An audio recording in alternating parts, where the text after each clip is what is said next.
I've got one question for you. Are you ready to get your game on?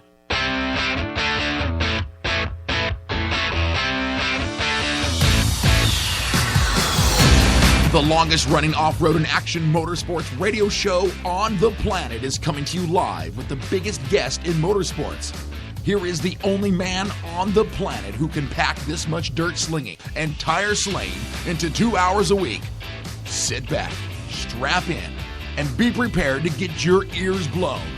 Here is Jim Beaver and the Down and Dirty Radio Show, powered by Polaris Razor.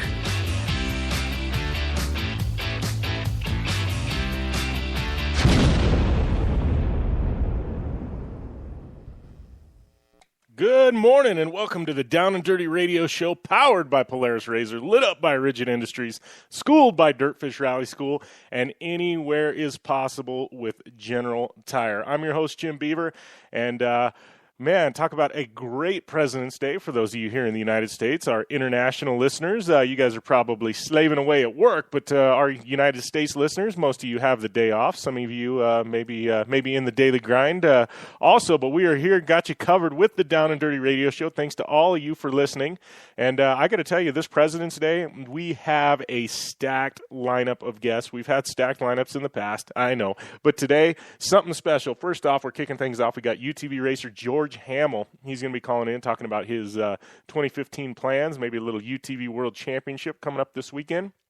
And, be great catching up with him. Probably been a year or so since we've talked with George. Also, the legend, Ricky Johnson. He's going to be calling in. We're going to be talking King of the Hammers and his 2015 plans. And I know he's been training some of the young Supercross riders. So maybe talk a little bit about that as well. We've also got off-road racer Jason Coleman. Been a long time since Jason's been on air. He's going to call in and talk about his new Class 10 program. Also, Ami Houde. She's back with her Supercross report.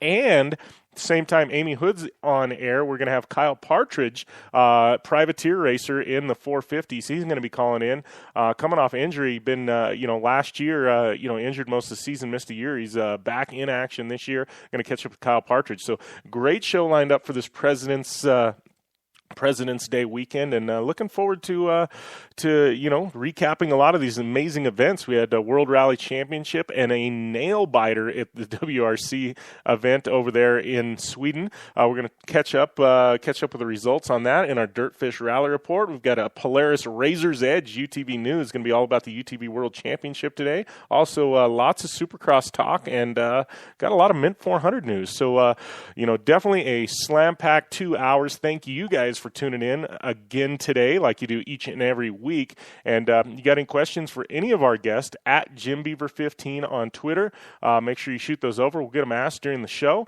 And should be a great one. And as always, anywhere as possible with General Tire.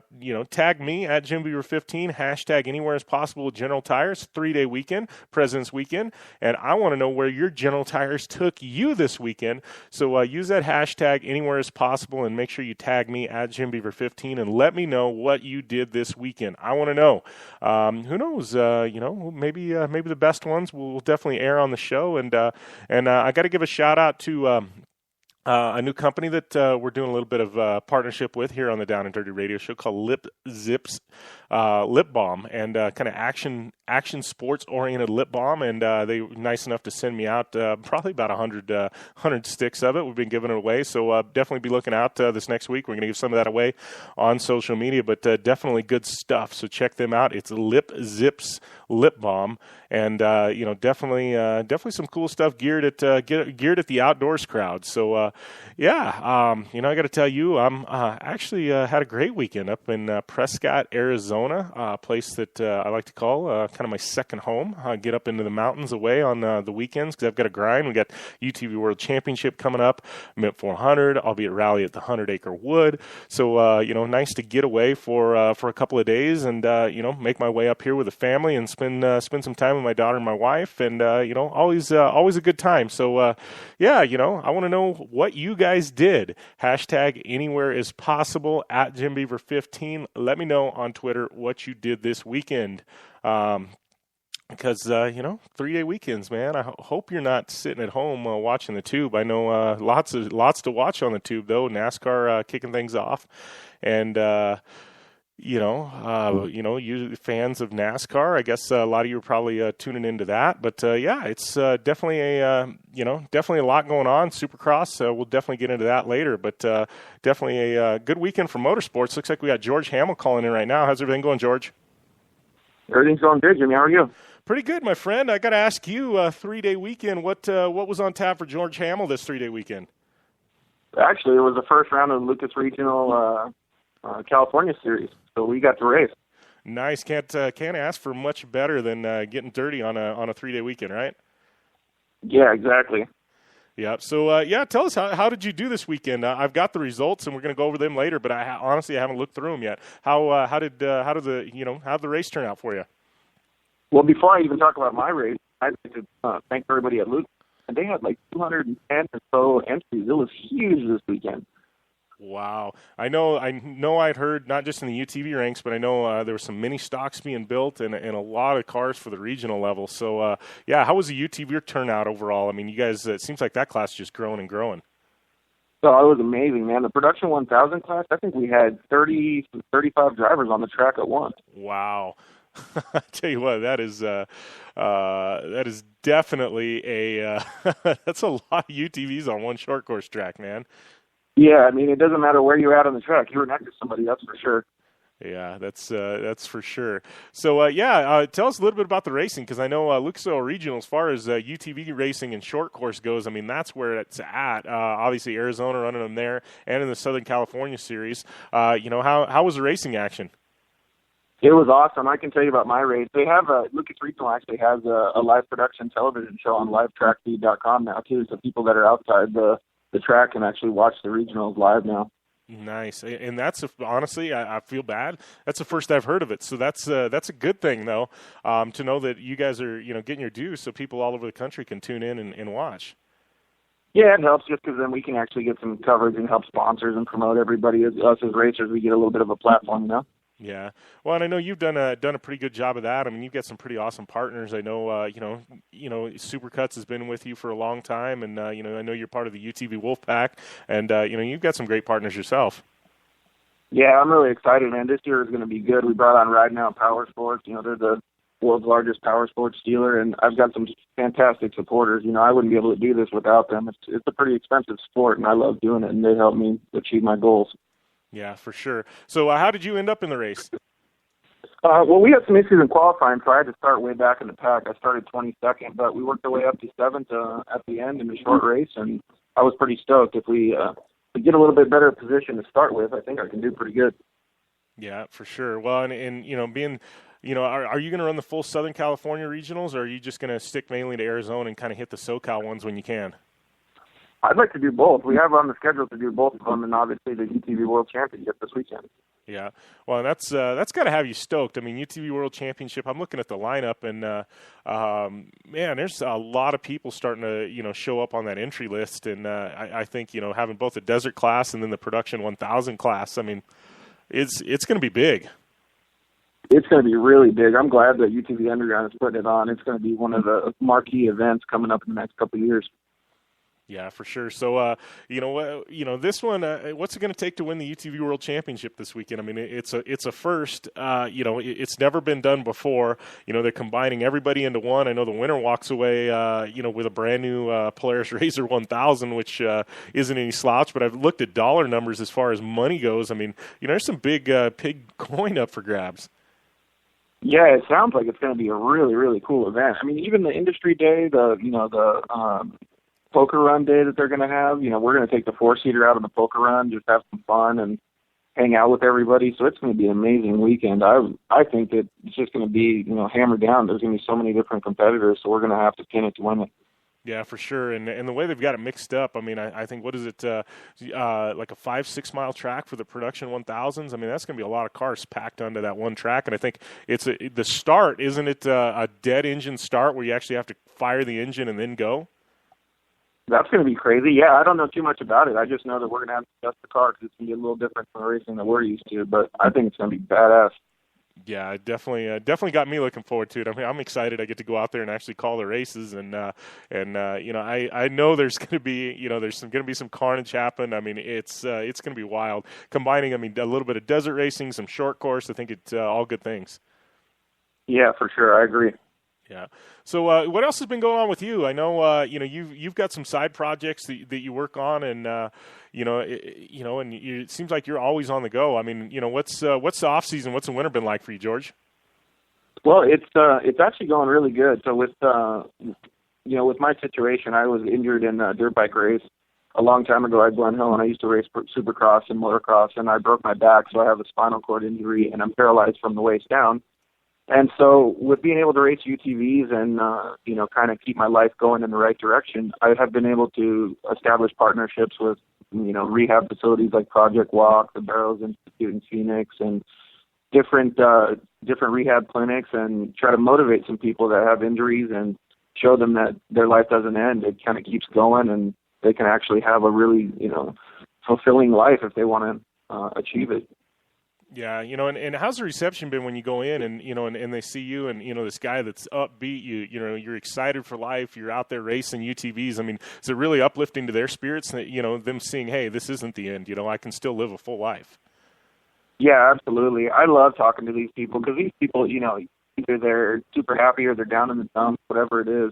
And I love talking to them because they're so receptive. They're like a sponge. They want to achieve more. And even little kids, that are in school and maybe they don't have the greatest life and they want to go to college. Talking to all these people, it really helps motivate them because they see that no matter what life gives you, you can still achieve more. Yeah.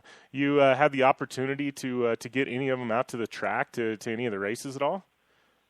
Well, with the sponsors that I have, there's legal stuff that I can't actually put them in the car. Yeah. But we do bring them out to the track and show them the events, and we have, basically just like a promotional program where they can come and they can, sit with the rock star people, talk to all the sponsors, get free energy drinks, all that cool stuff. And it really lifts them up, man. Yeah, for sure. Yeah, that sounds, it's just amazing work you're doing, man. Tip of the cap to you for keeping busy. And, I always love having you on air because, you always, you're so upbeat about everything. And, I think that's really cool. Thanks, man.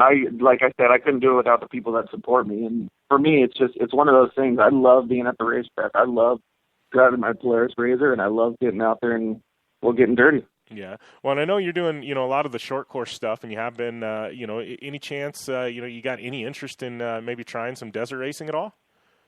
Yeah, the UTV Wolfpack guys, they're going to build a desert car for this season. So if they offer me the chance to even sit in the passenger seat, I'm going to definitely take them up on that and get out there and rip it up with you guys. Oh, that's cool because I talk to the Merrills. I wouldn't say regularly, but off and on, and this is the first I've heard of that. So that's cool. I mean, these you Wolfpack guys. I mean, you guys are pretty dominant as far as the short course stuff goes. So it's definitely moving into the desert. The desert side of things. It's definitely going to turn some heads. Yeah, I think so too. I think that those guys are just trendsetters as far as the UTV market goes. So I'm lucky to be a part of their team.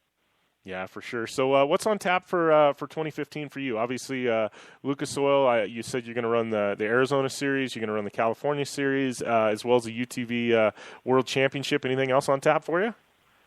No, I think I'm just going to concentrate on those. I'd really like to see if I could win the Arizona Championship and battle for podiums in California and, just try to elevate my game because next year I really want to make a big push for, for being able to be on the top of the box, every weekend.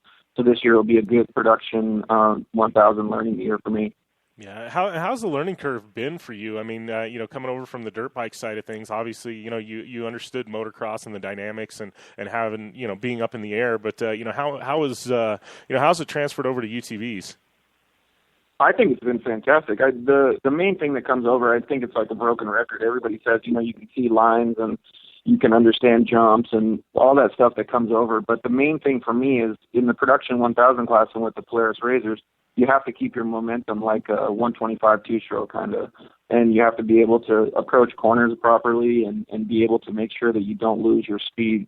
And especially at tracks like Glen Helen this last weekend, it's really loamy. So if you get out there in the marbles or in the berms and sand, you're going to get passed by somebody, and having 35 cars on the track, you really got to be on your toes. So I think the the advantage that I have with my mentality is the motocross showed me that, there's high pressure situations and I can deal with them a little bit different than other people. So I really enjoy it. Yeah. Well, and, I look at that class and, it seems like, the class you're racing in Pro Light, two of the biggest classes in short course.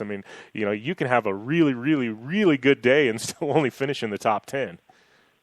Yeah, exactly. That's why I was so stoked that we were able to pass 15 cars and we had 3 or 4 cautions, so we only got 7 racing laps. So for me to do that was 2 or 3 cars a lap. So coming home 7th was definitely not shabby for me. I was stoked. Yeah, for sure. Well, it lets you kind of judge where you sit, for the rest of the season, right? Yeah, exactly. And I think that, if we were to get some clean air and be able to run up front with those guys, I think we could at least be on pace with them. So maybe make some adjustments to the car and get up front. Yeah. Well, and how are the adjustments? From track to track, on a UTV. I know, with off-road trucks, the gearing and stuff like that always changes. But with a UTV, what are you guys having to change, say, from one of the tracks in Phoenix to, say, Glen Helen or Elsinore in Southern California? We concentrate on 3 main things: the clutch, which is like your gearing on a trophy truck or a geared motor, and the clutch on a UTV is a little different. It's like a snowmobile clutch, so you change the weights and springs on it. So you change the clutch, you change the timing and the jetting, which would be, your fuel controller, and we change the suspension, obviously, and sway bar links, just depending on what the track conditions are. So, but those Polaris things, UTVs are solid, man. You can pretty much just throw safety on it and jump in the car and go race. Yeah, and that's what I've always thought was impressive. You talk about the production 1000 class, a lot of people are like, production class, not interested. And I look at a production 1000 class and I'm like, man, if anybody's ever driven a Razor 1000, they'll know that you really don't need to do much. Yeah, exactly. We did a test day at Firebird, and in my first day out in the production 1000, just for testing, we did some lap times. And my lap times were just as fast as the SR1s and almost on pace with some of the, top 10 Pro Light tracks out at Firebird.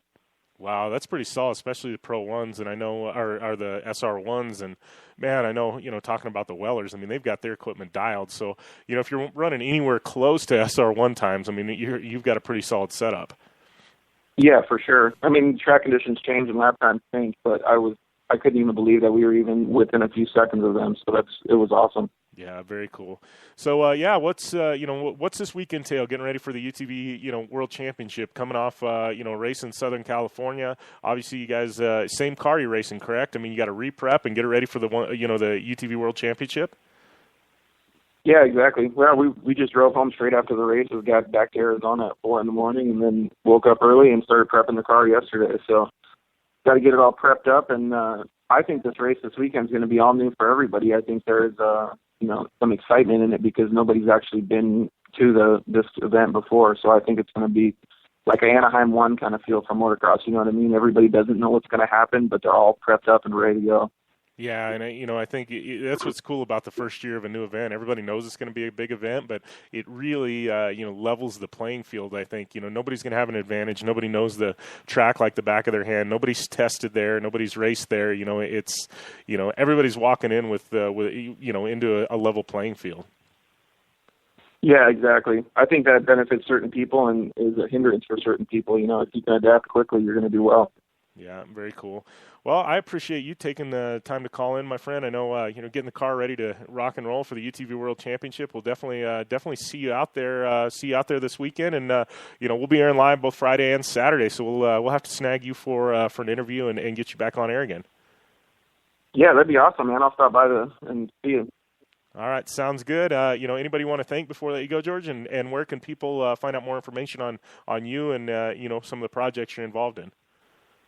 Cool, man. Thanks. Yeah, I think GeorgeHammel.com. It's GeorgeHammel.com.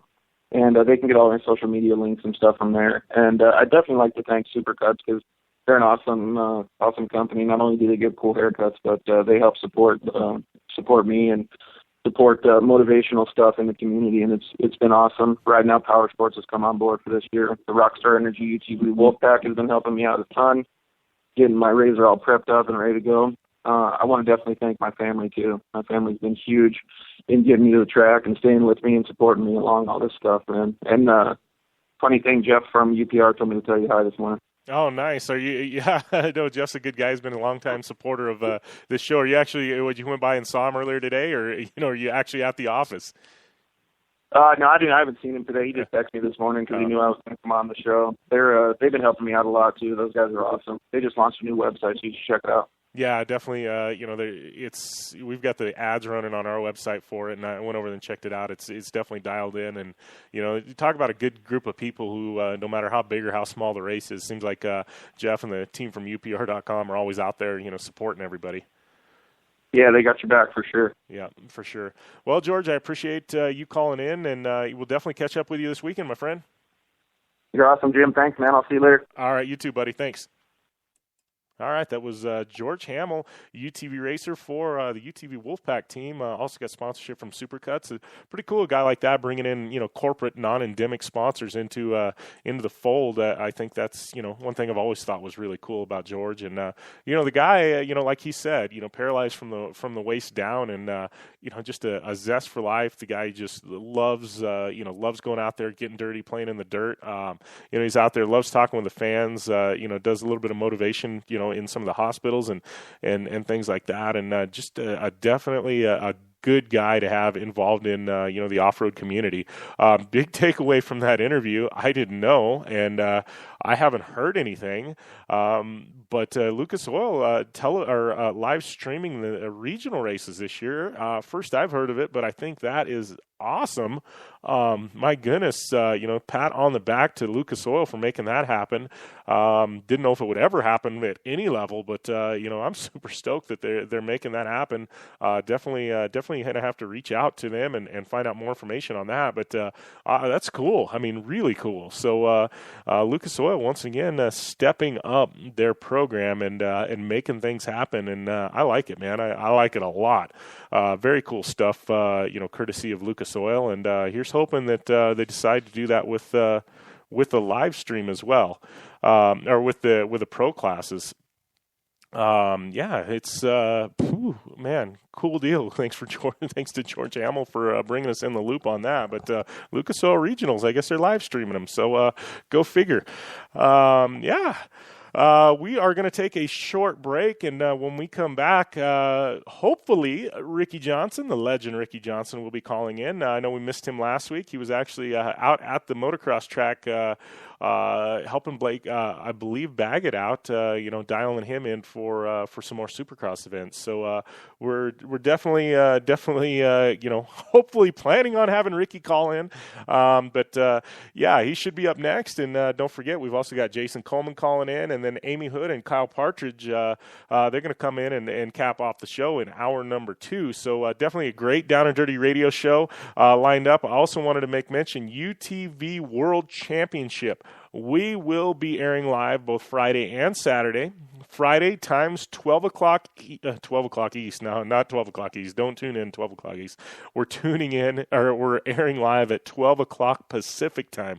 12 Pacific this Friday till 2:30. We will be airing live from the Polaris Razor booth at the UTV World Championship. Great group of guests lined up. I mean, we're talking some huge guests lined up for that show. You can tune in, downanddirtyradioshow.com, Spreaker, any of our affiliates, and also we're going to be airing live on utvunderground.com, and I believe they're working on some type of chat interactive feature. You probably want to listen in at utvunderground.com if you have the option.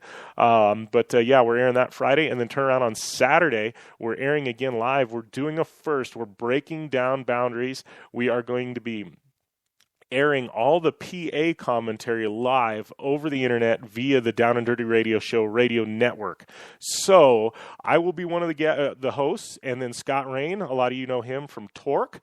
He is going to be one of the hosts. So Scott and I are going to be holding it down at the UTV World Championship. We are going to be your announcers. So those of you that are at the track, you'll be hearing our voices. And those of you that are at home tuning in online, you're also going to hear the exact same commentary Scott and I are giving for the race via the Down and Dirty Radio Show. We'll be streaming live all day from like 9:30 in the morning till 3 in the afternoon.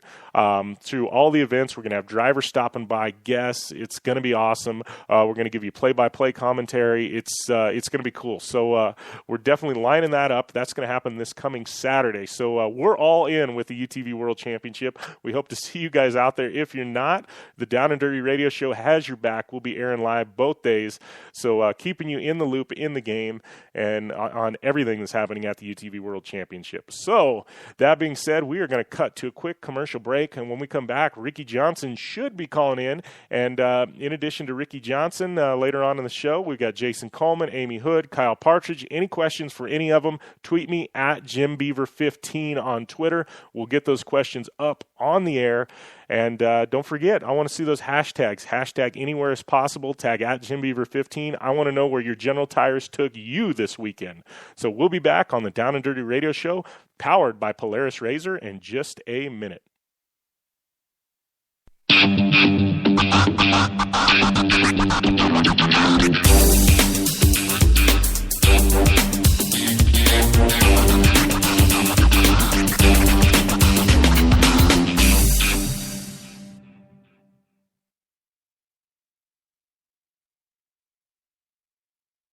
Hey, I'm RJ Anderson, factory Polaris driver, and I drive Polaris because it's the most capable, race-ready off-road vehicle on the market.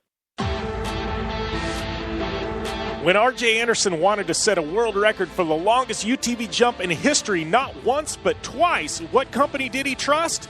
Polaris and their championship-winning Razor XP 1000. R.J. is a UTV champion behind the wheel of Polaris vehicles, and he exclusively trusts the Polaris Razors to bring him race wins and championships against some of the toughest off-road racers in the world. The same Polaris Razors RJ has won championships in, set world records in, and conquered the Wall of Death in XP1K2 are available to you at your local Polaris dealer. Take the advice of world record holder RJ Anderson and visit Polaris on the web at Polaris.com to see the full lineup of Polaris Razor vehicles, or follow them on Facebook, Instagram, and Twitter at Polaris Razor.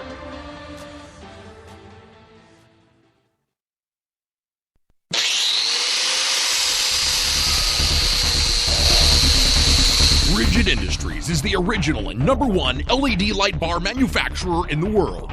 Torture tested by some of the best drivers in motorsports.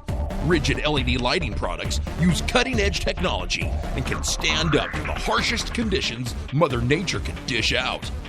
Designed, engineered, and assembled in the United States, Rigid LED lighting is the only choice for your off-road vehicle or boat. Find out more information on the entire line of Rigid Industries LED lighting products at www.rigidindustries.com.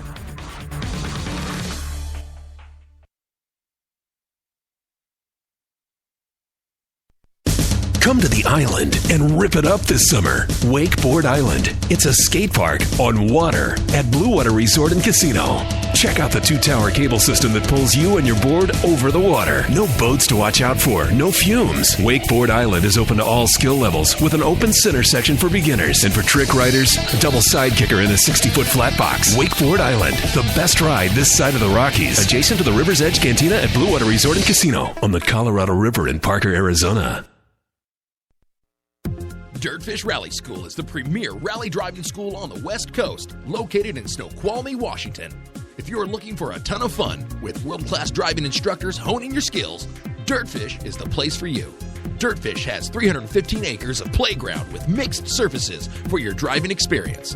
You can spend anywhere from 2 hours to 3 intense days of instruction refining your driving and racing skills. Whether you are looking for credits towards your Rally America license, honing your racing skills, or just having a fun time, Dirtfish is your school. Your classroom is behind wheel of a 300 horsepower rally-prepped Subaru STI. These cars have protective cages, suspension modifications, and are built for one purpose: to push you to your limit. By the end of your time at Dirtfish, you will have the confidence to rally with the best.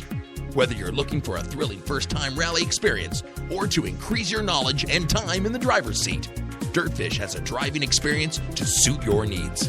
For any information on their classes, corporate events, or their facility, check them out on the web at www.dirtfish.com or on Facebook, Twitter, and Instagram at Dirtfish Rally.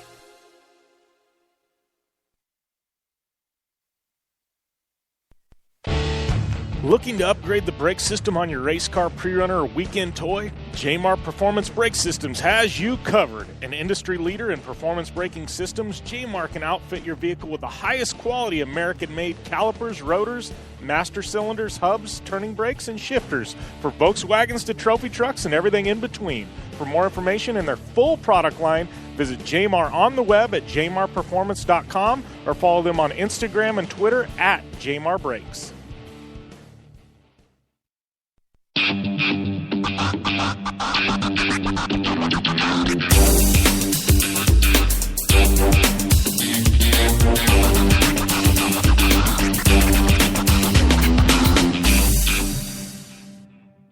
Welcome back to the Down and Dirty Radio Show, powered by Polaris Razor, lit up by Rigid Industries, schooled by Dirtfish Rally School, and anywhere is possible with General Tire. And I got to tell you, my General Tires, they've taken me all over the place, and especially this year already. They've driven me to countless events throughout the United States, and they're going to all season long. You can find out more information, generaltire.com. And for those of you on social media, it's hashtag anywhere as possible. Upload those pictures and let General Tire know where your General Tires are taking you.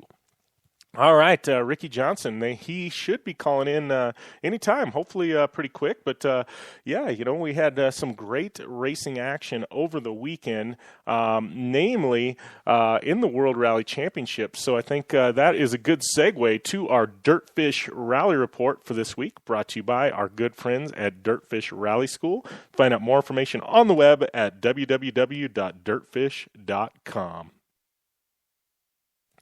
And, WRC, coming back in full force. Rally Sweden had Rally Monte Carlo. I call it Rally Monte Carlo. Monte Carlo Rally, whatever you want to call it. Monte Carlo kicking the season off, one of my favorite events of the year. But, moving on, it was... Rally Sweden on the calendar, and I got to tell you, this one did not disappoint one bit. Rally Sweden going down to the wire, literally 3 drivers going into day number 3, separated by only 10 seconds. And then you break that down into the final power stage, and only 5 drivers are only 5 seconds separating those same 3 drivers. So you want to talk about drivers driving on edge. It was just an amazing event. So it looked like through the start or through the into the final stage, looked like Andreas Mikkelsen had a shot at the win, and then the last 5 kilometers of the final stage, he has his Polo R, and he had a 2.7 second lead. He ended up spinning the car out, which ended up resulting in him finishing in 3rd. So Sebastian Ogier, he ended up taking the win in that final power stage because of the spin by Mikkelsen. So it ended up being OJ taking the win, and then 6.4 seconds back was Neuville, and then 39.8 seconds back of him was Mikkelsen. But you gotta love it going into the final stage. I mean, we haven't seen a WRC race this close in quite some time, and this is what the WRC needs, is events like this that are nail biters. The Sebastian just isn't going to run out and win. To be honest with you, going into the final power stage, it was. I don't think anybody thought he was going to win. I think everybody thought it was Mikkelsen's. One little error, though, and ended up happening. But looks like we've got a caller, and I bet it is Ricky Johnson. How's everything going, Ricky? Hey, how's it going, Jim?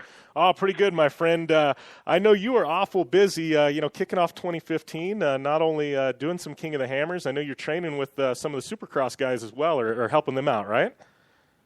Yeah. Starting to work with Blake Baggett. Mike Webb called me and said, hey, do you think you could maybe give him a little tip on his starts, and then from there we started working on cornering technique, whoops, throttle response, a lot of different stuff. Yeah.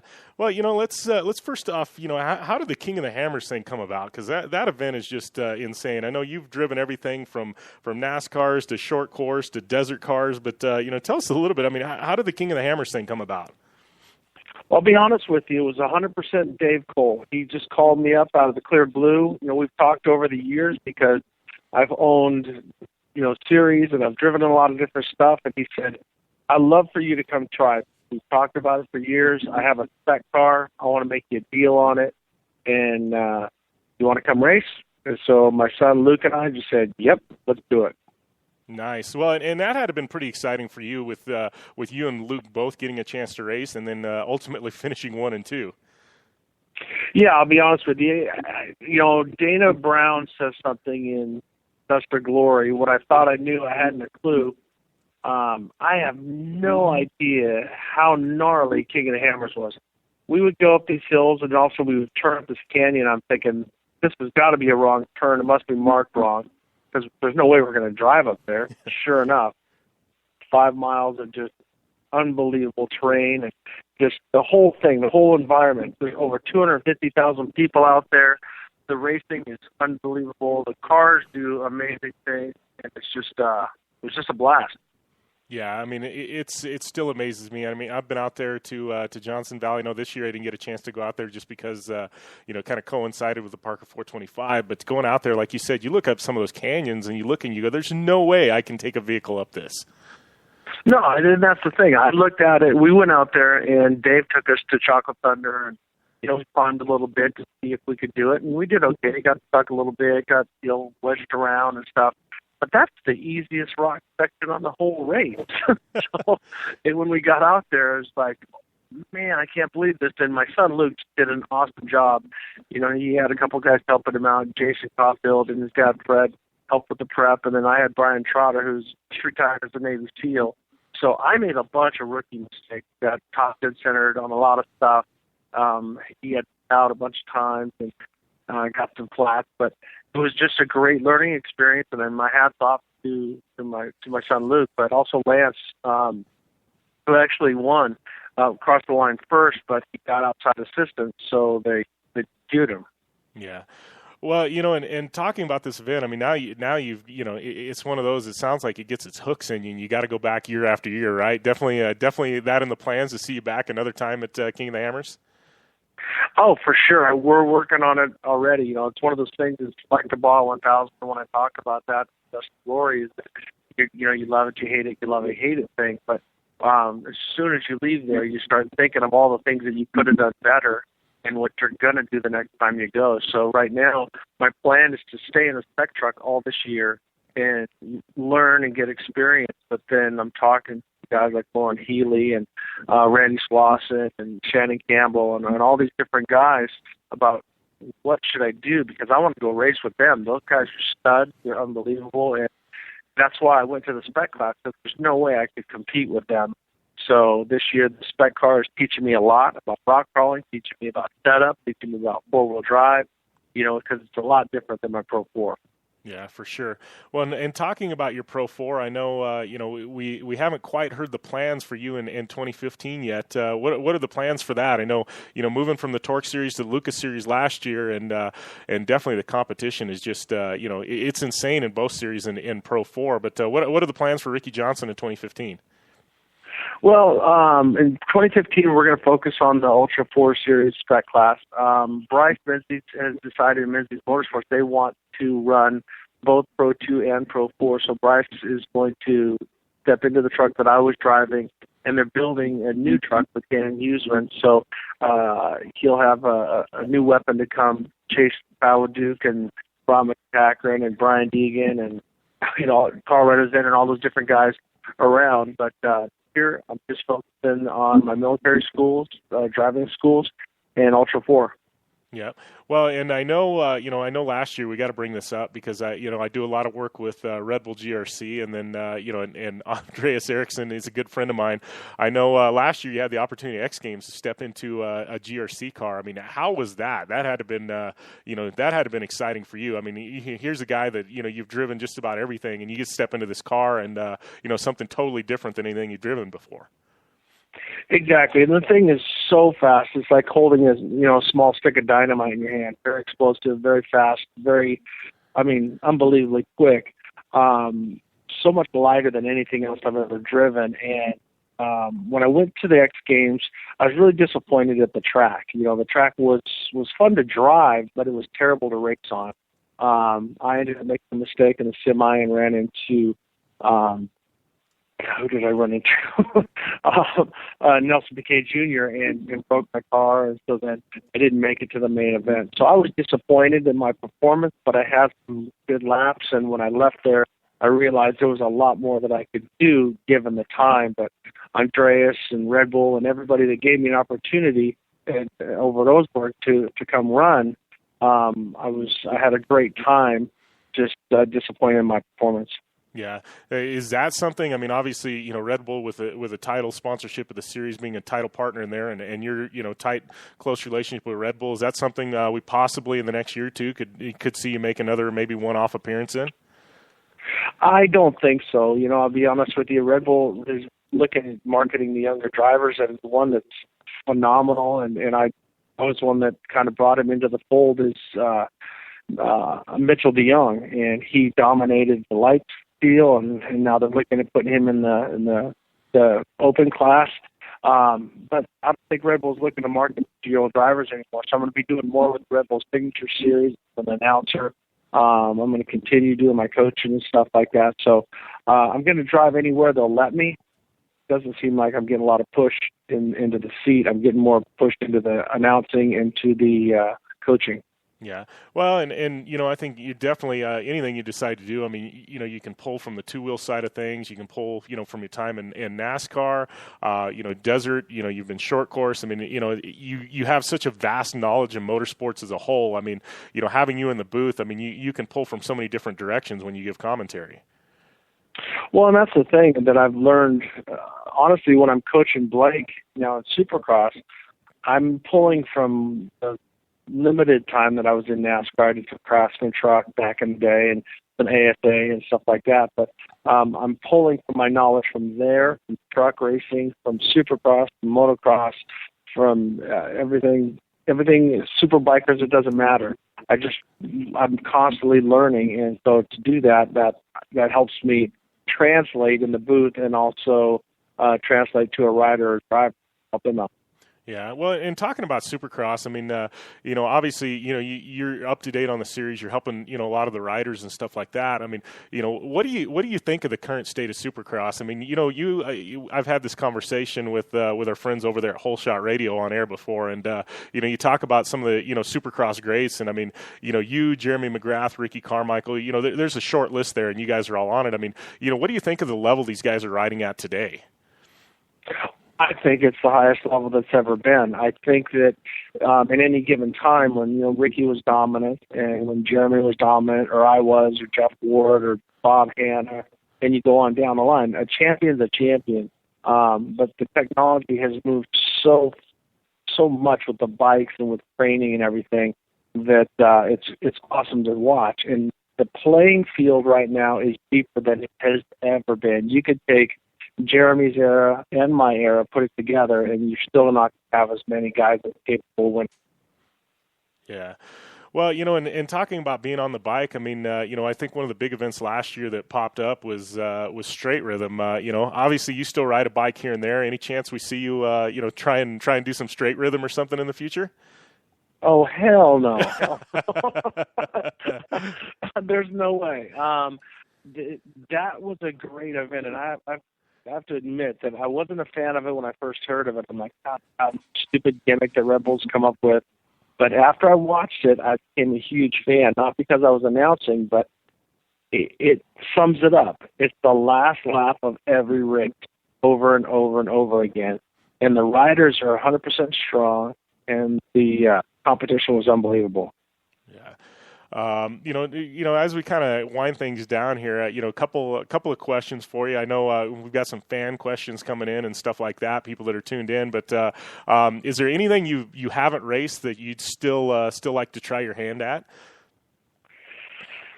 I would love to try Dakar. I know it's not in Dakar Africa anymore, but I would love to try the Dakar Rally. I think in any way, shape, or form to push yourself that long in that much different environment and in terrain, that's one of my dreams. That's one of my bucket lists. Yeah, for sure. I think Dakar would. I think everybody. It's so such a logistical challenge. I mean, it's such a huge event. I mean, you can take some of the best drivers in the world, and they still aren't competitive there. There's so much that goes into it. I think that's the allure of Dakar. Yeah, it's the continual beating. People go, oh, they're only 200, 300 mile deals per day, but you're getting up at 2 a.m. to do a transfer to get to the start of the race, and then you race all day, and the stress and everything that puts on man and crew drivers and cars and bikes is unbelievable. Yeah, well, and another question we're getting from the fans.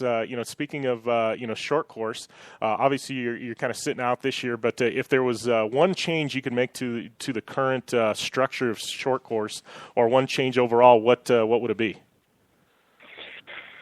One change I would make the Torque Series a 3-race championship, a Triple Crown, and have 3 unbelievable events at Spark River and 2 Crandon.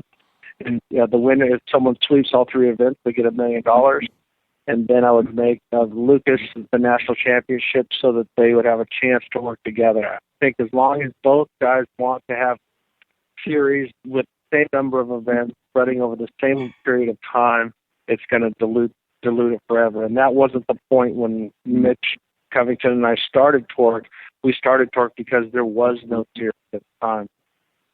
Yeah, you gotta, tell us a little bit. Obviously you've raced Lucas Series, you raced the Torque Series. What's your favorite track? I mean, what one specifically speaks to your driving style?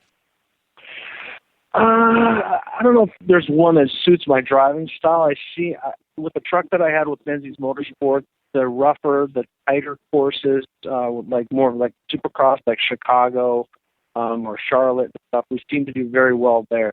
But I have to say my favorite track is probably Bark River because it gets so rough, it's so fast. It's definitely, the pucker factor is high. Crandon, depending on the prep and weather, can be a great track, but it's kind of we've evolved out of it.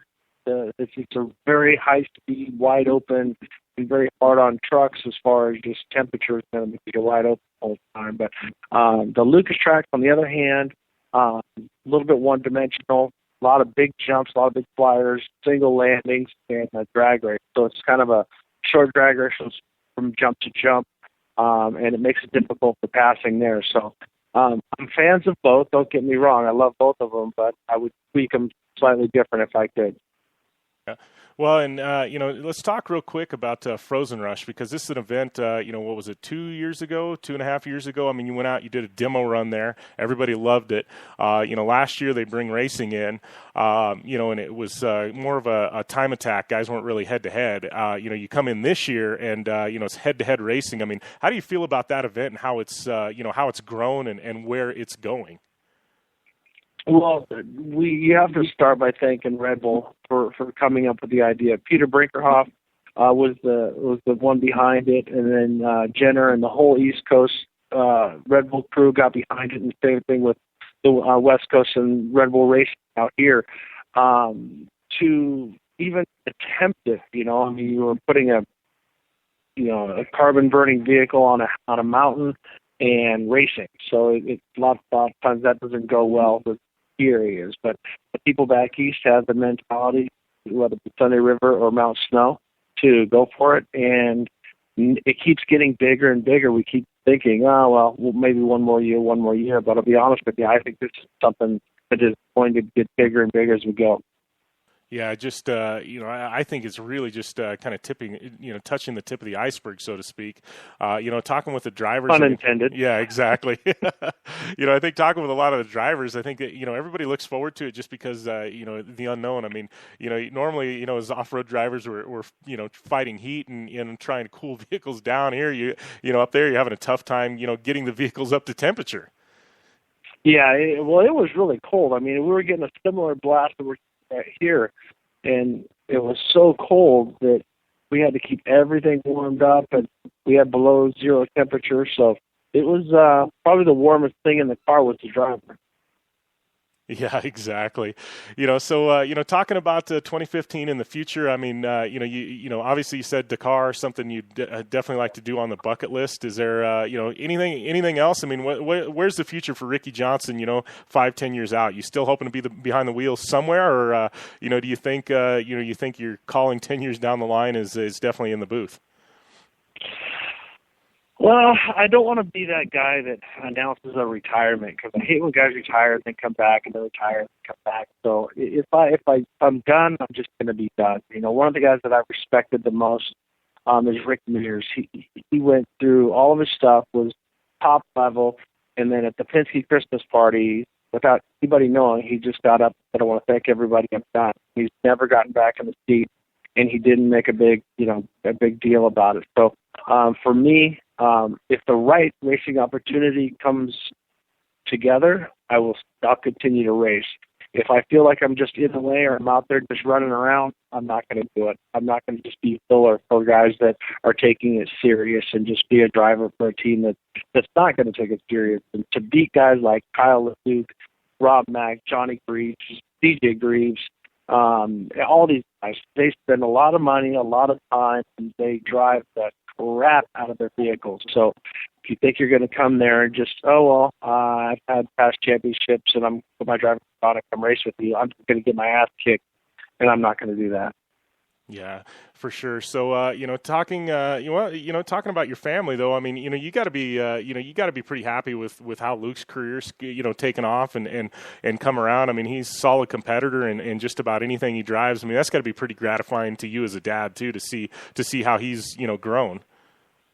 Yeah, well, my whole family, I'm really proud of all of them. A lot of people focus on Luke because he's chose to race, but our middle son, Jake, plays lacrosse at CSU, and he's been awesome getting his construction management degree, and our youngest daughter, our only daughter, but the youngest child, Cassidy, is almost graduated with the Art Institute in San Diego for interior design and architecture, so really, really proud of her as well.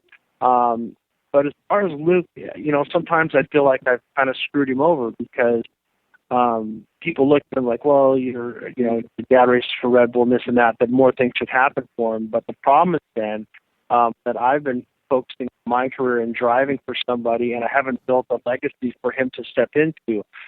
Johnny Greaves has done a great job. Kyle, the Leduc has done a great job, where Kurt was building race cars and doing everything. And now, for me, I was racing for other people, helping their teams grow and build, whether for Barlow or for Menzies. And now for Luke, he's having to start all on his own. He's graduated fab school. He's learned how to build cars. He's worked over racer engineering, building new race cars. But now he's having to do it all on his own because his dad can help him, can help him with driving technique and a lot of the stuff. But I didn't build that empire to pass down to him. He's got the knowledge, he's got the talent, but he doesn't have a real rich father or a father that built race cars in the past. Yeah, and it's what's crazy about motorsports. It's tough to make money in motorsports unless you just have a lot of money to start with. And you, I mean, coming up, I mean, you earned everything. Nothing was hand given to you, and that's one of the things I've always respected about you. As you created your own brand. I mean, you grew everything from next to nothing, and I think that Luke being that being cut from the same cloth and how he's having to earn everything. I think once you get there and you get that, though, you appreciate a lot more. Yeah, for sure. You definitely don't want to be given to. It's funny. Johnny Greaves, after I crashed him in Park River, called me a spoon-fed rich bitch that's never worked a day in his life. Now, have I built my own race cars? No, but I built my craft and done everything on my own, like you said. And so for Luke, he's having to find his own way. And so actually I'm modeling him a little bit more after Johnny Greaves, who knows how to build race cars, works on them, does everything. And it's because in this racing, I was the last of Mohicans. There's no more what I'm going to call professional drivers. No, all these guys are very professional. They're unbelievably talented, the best racers I've ever raced against in my life. But I was the last guy that drove for somebody. McCackern owns his, Menzies owns his, Deegan owns his, Greaves owns his, Chad Ford, keep going down the list, Jenkins brothers, Scott Douglas, everybody is an owner-driver. So there's not a place in off-road racing, because it's so much fun for a guy to show up with a helmet, bag, and talent anymore. You have to own your own stuff. Yeah, for sure. And I think it's pretty cool to see your take on the industry. And I never really looked at it that way, but I guess you're right. Everybody, you kind of control your own destiny when you own the vehicles, and and you can decide if and when and where you're going to go and race. Yeah, that's why when Mitch Covington and I started the Torch Series, I always wanted NASCAR to get involved in some way, because I felt it's such a great grooming ground. I mean, the guy who I feel is the best driver in NASCAR right now is Jimmy Johnson. He learned in off-road trucks, because when you take a kid and he learns to draw or paint, he uses a fat brush, and then you get smaller and smaller and smaller. When it comes to cars and shocks, dealing with an off-road vehicle, the thing is 6,000 pounds, so it's big and heavy, so you got to learn how to manage that. Plus, you got 2 feet of travel that you're dealing with. You can feel the changes of a sway bar, a caster, camber, rebound, compression, all these different things. So it's going to really help a person learn vehicle dynamics before you put them on a super speedway where they're riding on bump rubbers. Yeah, for sure. For sure. I know, man, I'm loving this interview, and the feedback I'm getting, and your take on motorsports. I mean, it's pretty cool from a guy that's, you've been around the block, but you're still at the top of your game. I think it's pretty cool. And I mean, I think it's good knowledge for any young driver coming up. And, I get hit with questions all the time, how do I become a professional race car driver? How do I do this? And, here you're telling them, hey, how to build your brand and start from nothing and learn how to work on the vehicles and grow yourself. Well, and that's the thing with Luke. We made sure that he learned. So he went through the fab school, Troy Johnson's fab school over in Riverside, California. He learned how to do tubing, he learned how to do aluminum work, and doing all these different things.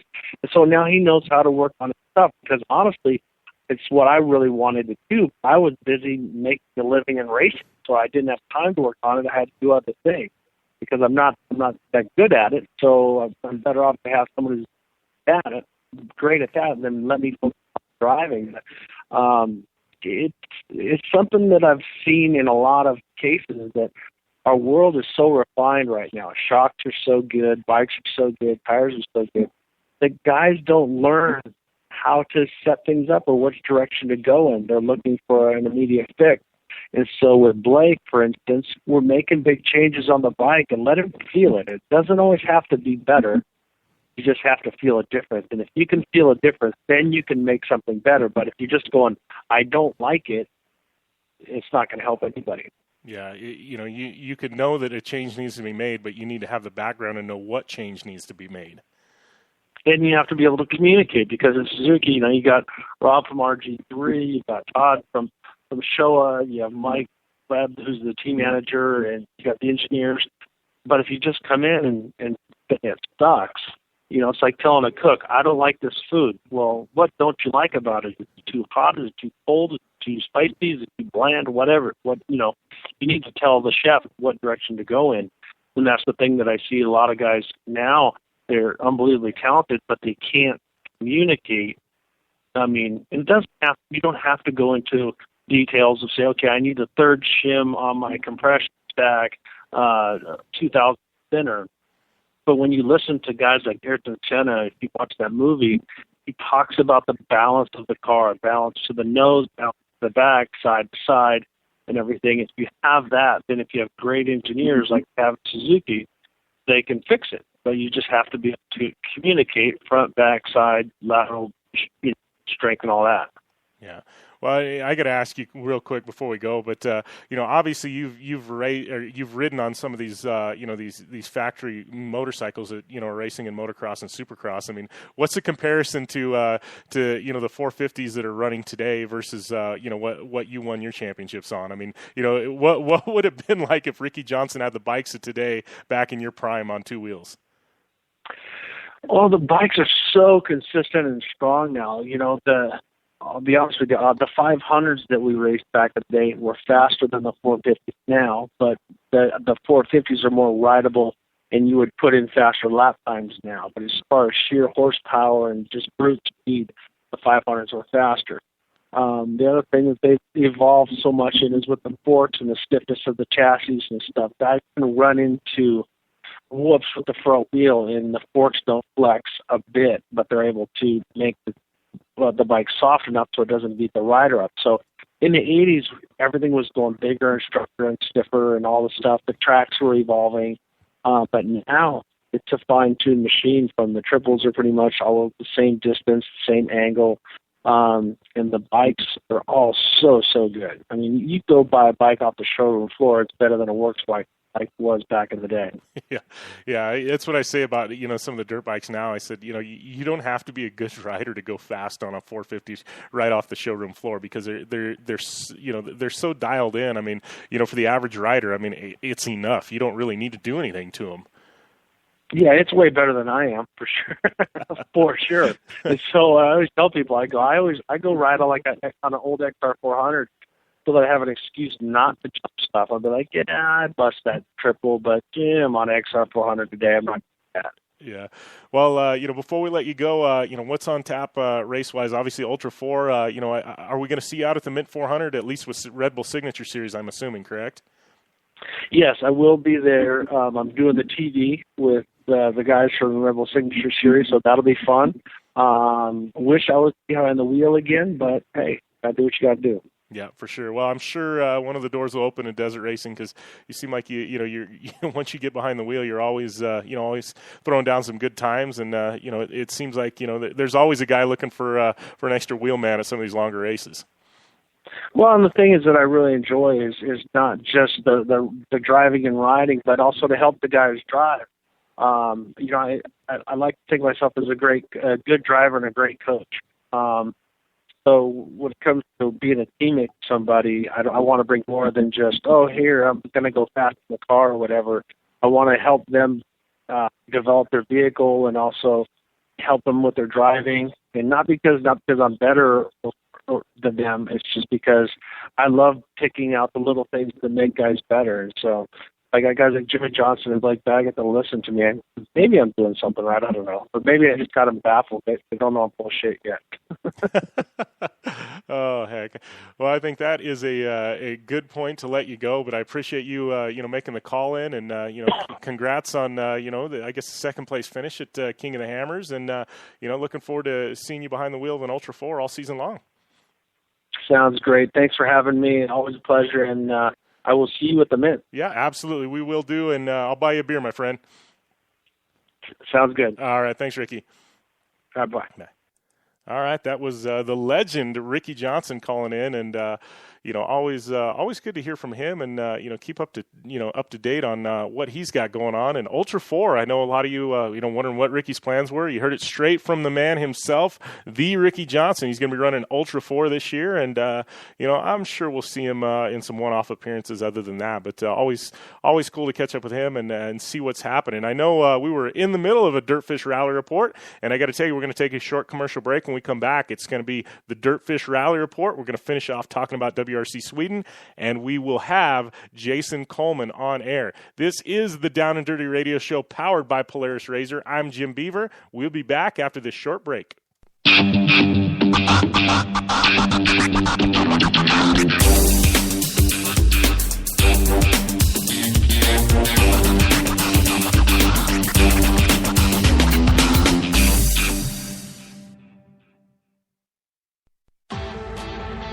I'm I'm Polaris driver Jim Beaver. I host the Down and Dirty radio show, travel the country announcing motorsports events, and I compete against some of the toughest drivers in the world in my number 15 trick truck in the Best in the Desert Championship.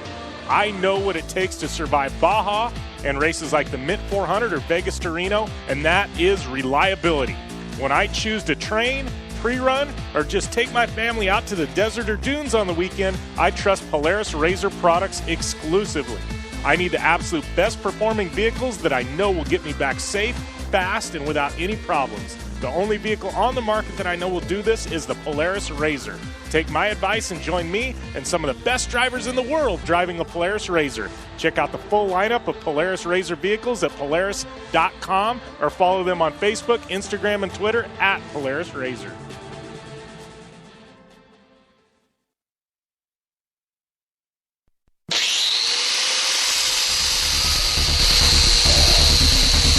Rigid Industries is the original and #1 LED light bar manufacturer in the world. Torture tested by some of the best drivers in motorsports.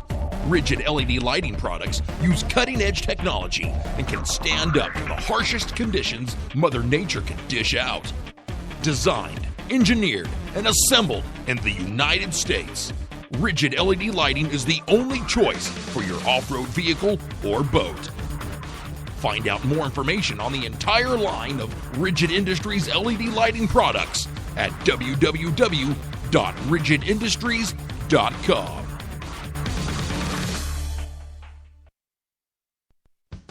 Did you know that Parker Motor Company is one of the best places to shop for new tires for your car or truck?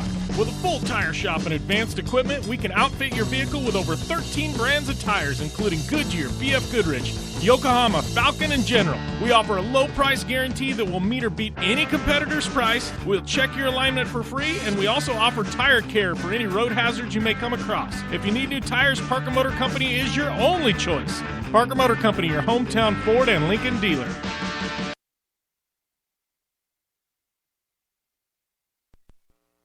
Dirtfish Rally School is the premier rally driving school on the West Coast, located in Snoqualmie, Washington. If you are looking for a ton of fun with world-class driving instructors honing your skills, Dirtfish is the place for you.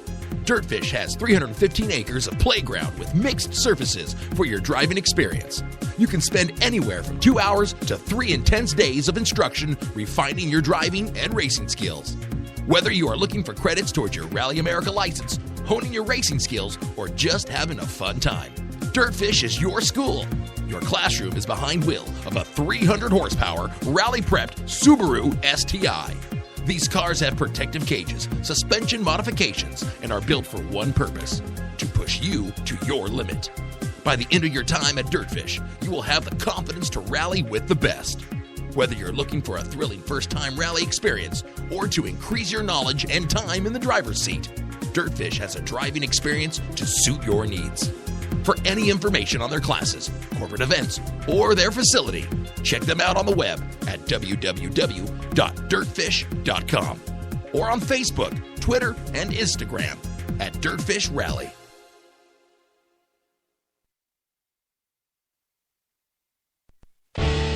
Looking to upgrade the brake system on your race car, pre-runner, or weekend toy? Jamar Performance Brake Systems has you covered. An industry leader in performance braking systems, Jamar can outfit your vehicle with the highest quality American-made calipers, rotors, master cylinders, hubs, turning brakes, and shifters for Volkswagens to trophy trucks and everything in between.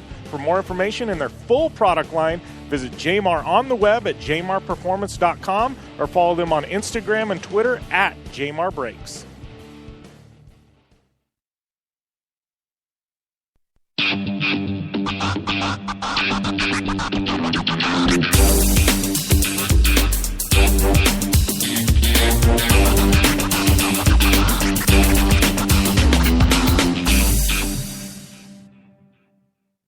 Welcome back to the Down and Dirty Radio Show, powered by Polaris RZR, lit up by Rigid Industries, schooled by Dirtfish Rally School, and anywhere is possible with General Tires. And hopefully your General Tires took you anywhere as possible on this 3-day weekend, but thanks to all of you for tuning in to the Down and Dirty Radio Show powered by Polaris Razor on this President's Day. Just got done with the legend Ricky Johnson. Great to catch up with him, find out his 2015 plans, and talk a lot about motorsports. Talk about one of the guys who literally has seen it all, done it all, driven it all, just an absolute 2- and 4-wheel motorsports legend. Great to have him finally on air, and catch up with him. But before we got to Ricky, we were knee-deep in the Dirtfish Rally Report, brought to you by our good friends at Dirtfish Rally School. Find out more information on the web at www.dirtfish.com.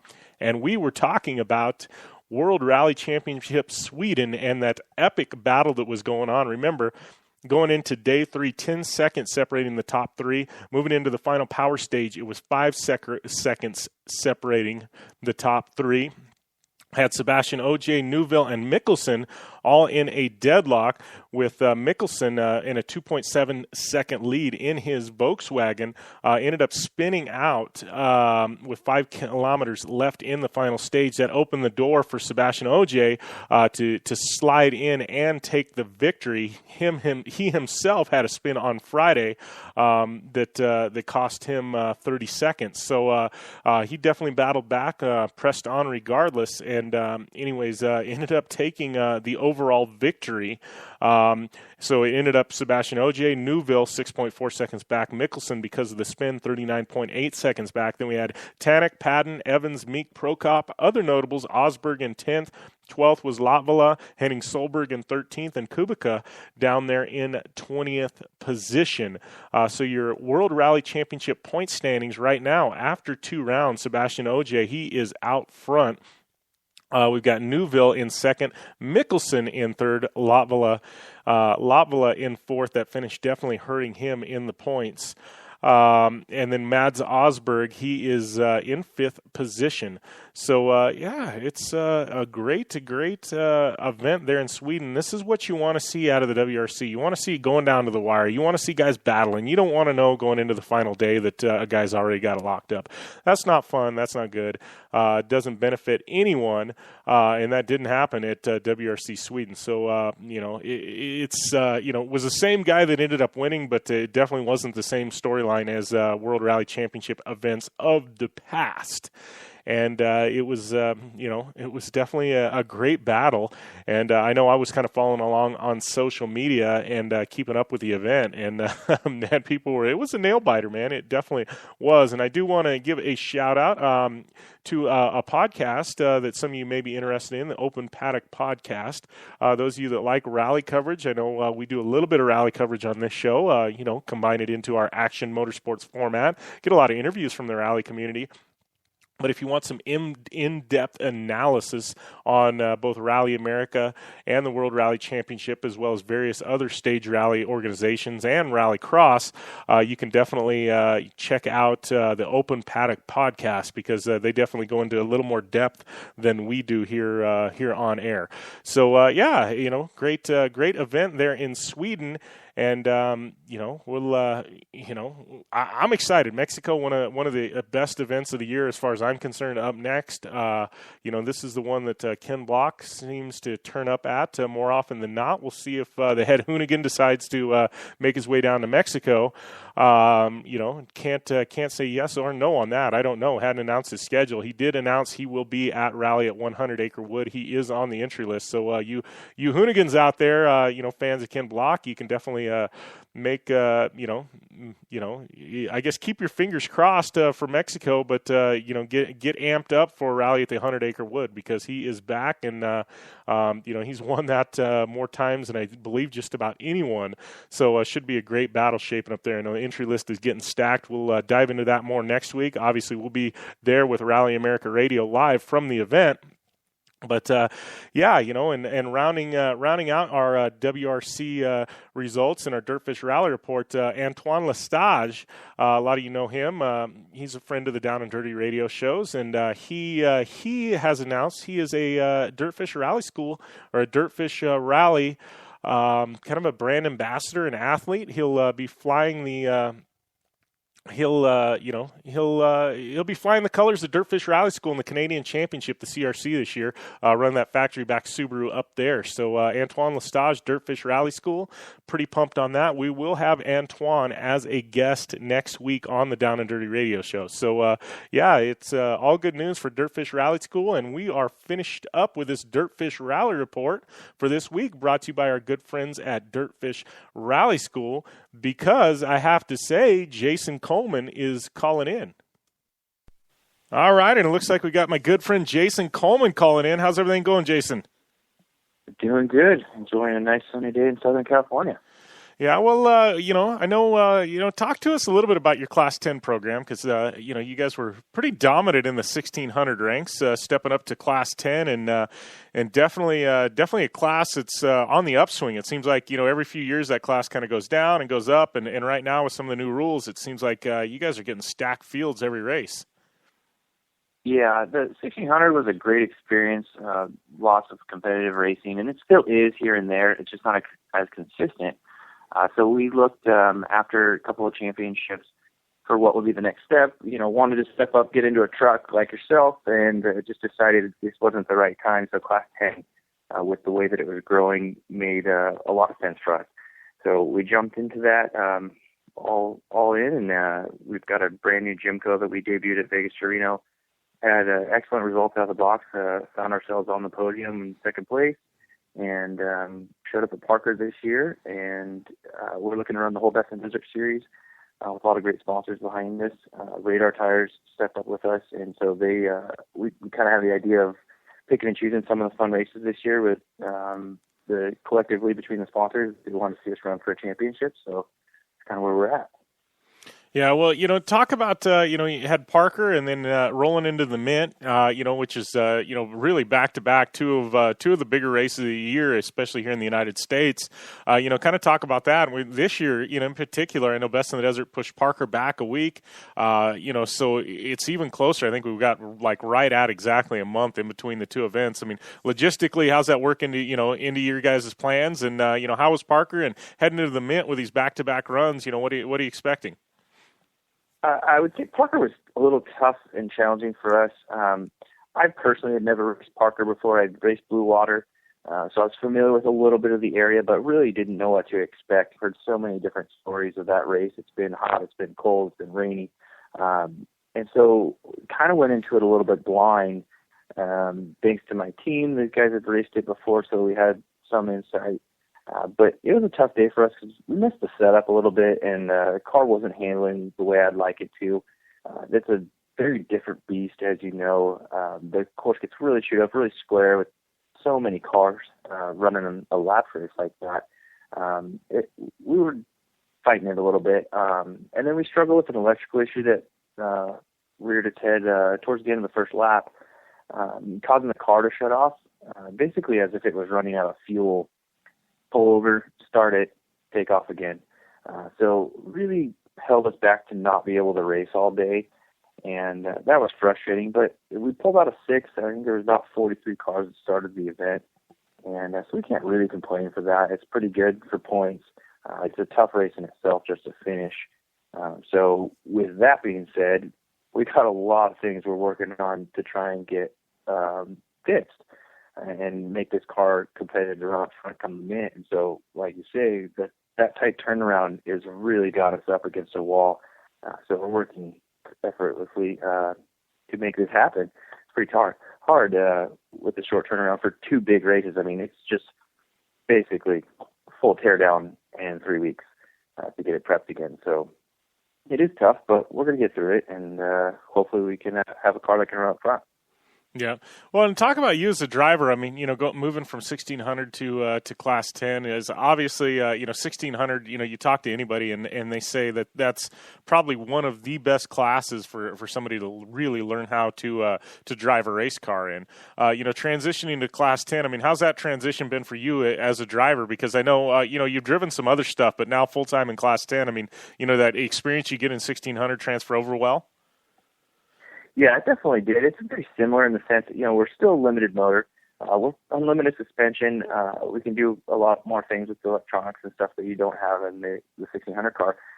But it's still a similar driving style in that you're really on the gas all the time trying to keep momentum due to the limited horsepower. That being said, it's a much faster speed. We see an average speed of in the high 40s to 50s. I forget what our speed was at Vegas Training. I think it was in the 50s. We're not much slower than the Class 1 cars. We just don't have that initial bump to get us out of the corners to be back to 100. But, I look down a lot. We're doing 70 to 90 pretty often on the fast roads. So definitely higher speeds. That's a much nicer ride when the suspension's tuned in right and our team shocks. But it is a really fun class. The transition for me has been relatively easy. And two, I spent quite a few years prior to actually driving my own car, navigating in the Class 10 car with my in-laws. So I was very familiar with the class and kind of knew what to expect. So it was pretty easy to step it up. Yeah. Well, and looking forward to the Mint. I mean, that's generally, for all classes, probably one of the most highly attended, races of the year. I can't remember the total numbers on Class 10 last year, but it was.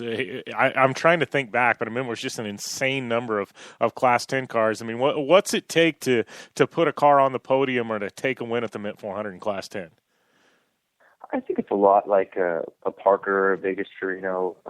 It's just being consistent, not having problems anymore. I think no matter what, these classes that are these sizes, the trophy trucks, the Class 1s, the Class 10s, the 1600s, you just can't have problems. You can't have flats. You got to be smart, and you got to have a well-maintained car. And so we work really hard on that. I believe that our races are won, lost, or put us on the podium here in the shop first, and the rest of it is just me driving. So.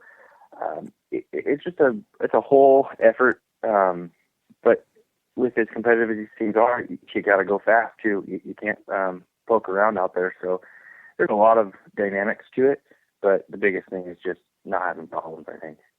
Yeah.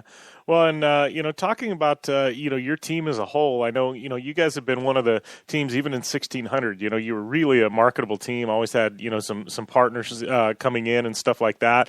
Seems like, running in Class 10 now, you guys have definitely been able to keep that. You've got some new partners coming in. I mean, talk about, how your team does things different. There's a lot of guys out there, fighting for sponsorships and stuff like that. It seems like, we all would like more, but it seems like, you guys have been pretty successful in what you've been doing. Yeah, I think it just starts with we're really sincere in how we care about our sponsors. I believe the people that invest in us, I'm going to work 110% for them to market them, represent them with a professional attitude, with some things you want to see on Twitter or Facebook or Instagram. We want to represent with a family friendly message.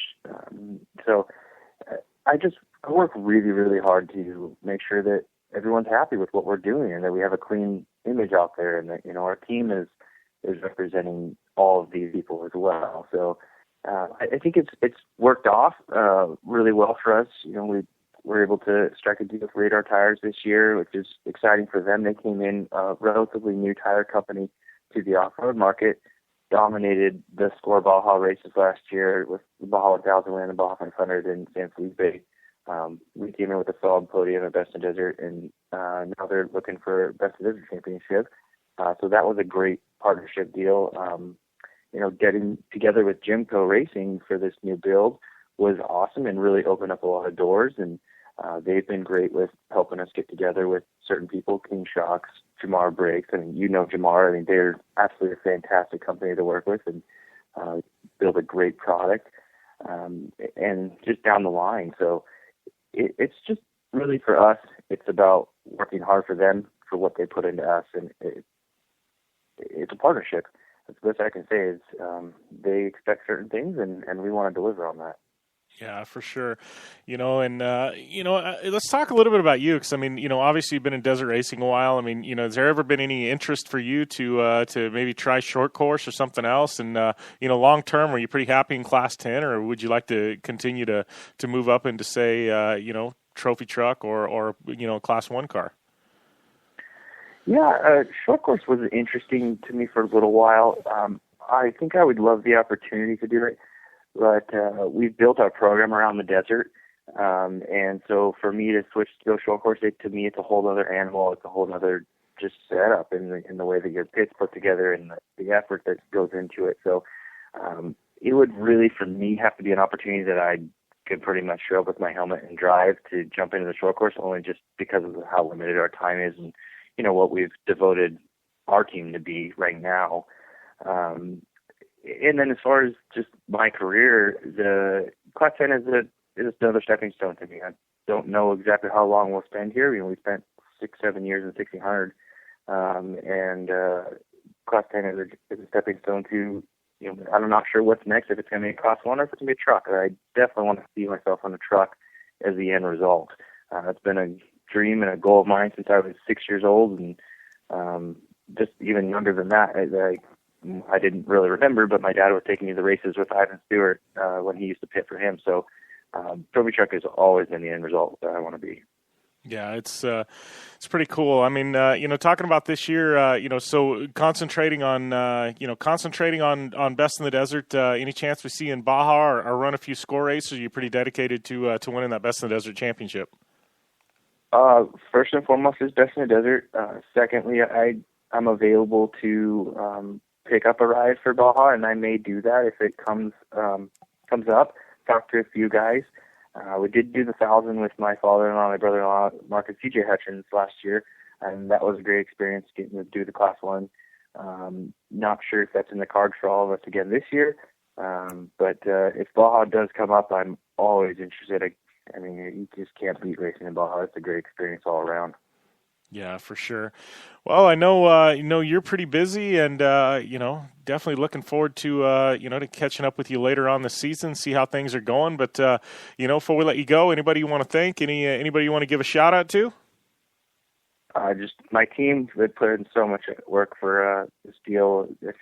I found them after working all night. They crashed on the shop floor before we were going testing for Parker. So they put in so much work for me and this whole effort. So I got to first and foremost thank them, family, and all of our sponsors, of course, Radar Tires, King Shocks, Jamar Brakes, LAT Racing Oil, Jimco. It's everyone down the line that supports us. I can't say thanks enough. Yeah. Well, and, I guess I didn't ask you this, but curious, you talked about Baja and we've talked about the Mint and stuff like that. I mean, any race you're really looking forward to this year that's on the calendar that you look forward to every year? Obviously we all look forward to Baja, but any event that really, tailors to your driving style that you look forward to? I think I really am looking forward to the Mint, even though it's not just because it's the next event, but it is seriously the whole package of that event that Mad Media has put together and Best in the Desert combined. It just is an exciting thing. If you can make it out there, you got to be there. You got to experience the downtown Fremont contingency and tech and the pit crew competition. That one is for sure on the top of my list. And Vegas to Reno, I love that race. I think it's almost more fun for our chase guys hopping pit to pit than it is on the race course. But that event as well is definitely on the top of my list. Yeah, for sure. And the Mint, how do you feel about the changes this year? I'm kind of looking forward to it. Last couple of years, it's been 4 100-mile laps. Now they're going to 326 7-mile laps. I kind of like the change a little bit longer laps, do one less, but all equals out to be the same. I know as far as pit strategy, it definitely makes mine a little bit easier. I think it's going to be great. Like I said, Mad Media has done a phenomenal job just raising the bar every year, and they continue to do it again with their new main pit set up out at Prim. I think they're going to incorporate a bit of the Battle at Prim course, which is short course style and great for spectators. The longer laps are great. The fact that everyone's going to get the full 400 miles this year is another pinnacle for the event for everybody. And there's just, I don't think one thing that you can point out that's just great about this event, because there's too many to note. But definitely this year, fantastic event and one to be at for sure. Yeah, for sure. Well, I appreciate you taking the time to call in, Jason, and we'll definitely catch up soon, my friend. Thanks, Jim. We'll talk to you soon. Yep, thanks, Jason.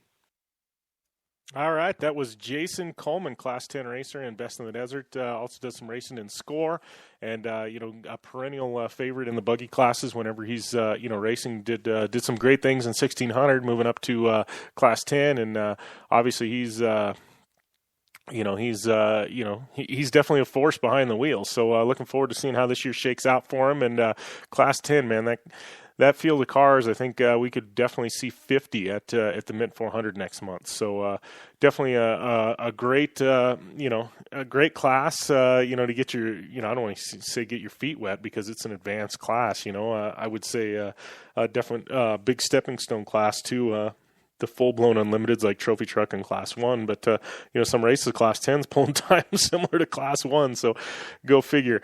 Right now we're rolling with the interviews. Just got done with Jason Coleman, had Ricky Johnson before that.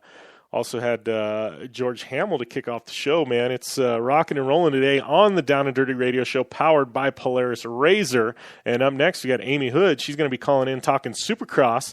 And Kyle Partridge, he's going to call in at the same time as Amy, and we're going to talk some Supercross with him as well. Kyle Partridge, privateer Supercross racer in the 450 class, and I would say one of the top privateer teams making a lot of main events. Seems like a lot of them struggle to do that. Kyle, obviously, he's pushing through. And had a decent result at Texas this past weekend, and the guy just keeps pushing. We're kind of switching things from off-road and rally to and UTV to kind of moving gears into more Supercross. But man, talk about an epic interview with Ricky Johnson. I mean, that guy, such a knowledge base, just an absolute wishing well full of knowledge. I mean, you can ask him anything, and he's been there. He's done it. 2 wheels, 4 wheels, off-road. I mean, he raced NASCAR trucks. The guy just an absolute legend, both 2 and 4 wheels, and obviously his son Luke doing a solid job in short course, building his own brand, and hearing from Ricky, how do these young kids create their own brand and move up and get sponsors. And I think, Luke Johnson, you want to talk about one that's got it figured out. That's definitely him. His program seems to grow and grow each and every year. And, Luke's one we need to get on air sometime soon, especially before his season kicks off. But, a great show so far on this President's Day, and thanks to all of you for shooting in those questions for Ricky, man. They started rolling in left and right when you guys, when Ricky was on air. So, it's always fun to get those and get the fan interaction. And if you got any for Kyle Partridge or Ami Houde, it's at JimBeaver15 on Twitter. And we're going to keep rolling. I think that commercial break that we had scheduled, we're going to push it back till later in the show. That way we can go uninterrupted before we get to Amy and Kyle. But don't forget Mint 400. Lots of big stuff coming up with the Mint 400. Those of you ladies tuning in that want to watch or want to apply for Miss Mint, you can definitely get those in at themint400.com. But looks like we got a caller calling in. How's everything going? Hello. How is it going, Amy? It's good. Rocking and rolling up there in Canada, huh? Weather treating you okay? Yeah, it's not too bad. It's been pretty cold here. What's that? You're breaking up a little. Okay, that's Hello? You there, Amy? Hello? Yeah, I got you clear now. Yep. Can you hear me? Yeah, I can hear you now. Perfect. Trying to Skype. Well, it's breaking up again.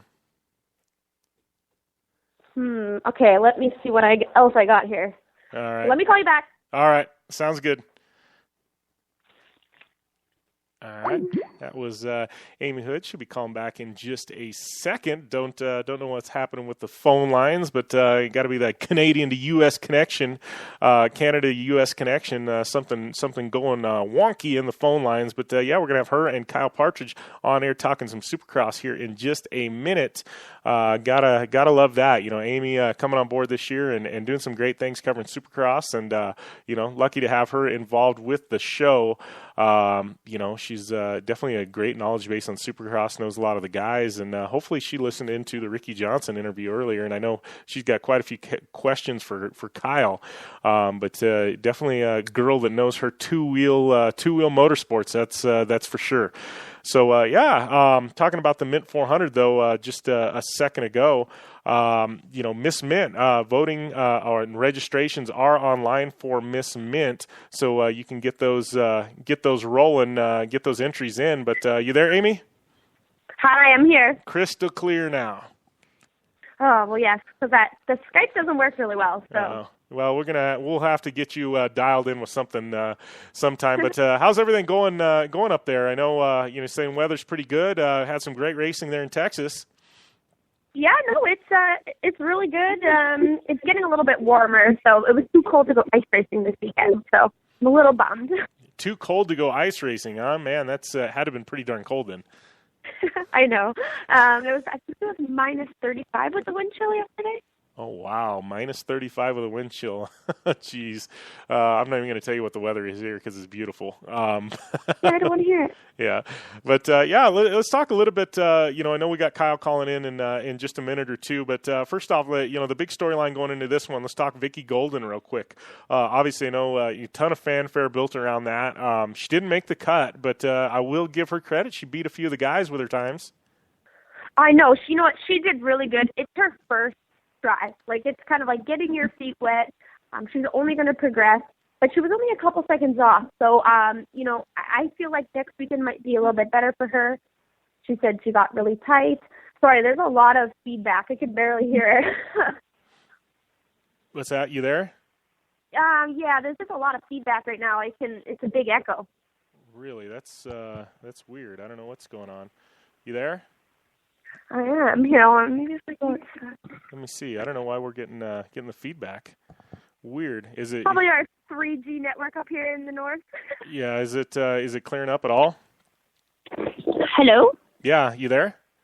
Yeah. Maybe this will be a bit better. I'll put you guys on speaker. Okay. Yeah. I don't know what was going on there. Weird. All kinds of phone problems. That U.S. to Canada connection not working today, right? No, I'm not at all. Yeah. Talking about Vicky Golden. Again, she was only a few seconds off the time. I think she had a 107 and needed like a 57 or something. So, not too far off there. But she said she got a little tight, got a bit of arm pump, rode stiff. So, she just needs to get her feet wet here. And I really do think that she's going to be successful next weekend and get in. So, she can only go up.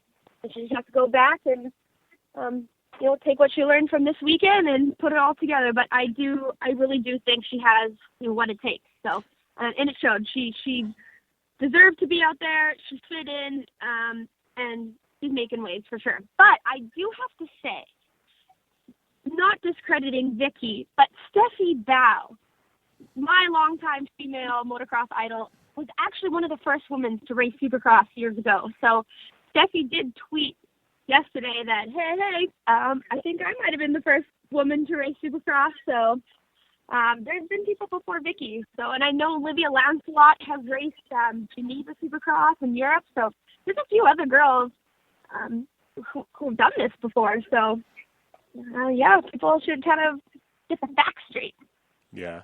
Well, and I got to tell you, Vicky, she's throwing herself into the lion's den, trying to qualify in a 250 East, at the first event, because it was a stacked field. I agree with you. She's going to make it in at some point this year. Oh, yeah, definitely. And, yeah, man, what a stacked field on Saturday. It was crazy. Oh, whoops. Hold on a second. Hey, is this Kyle? This is.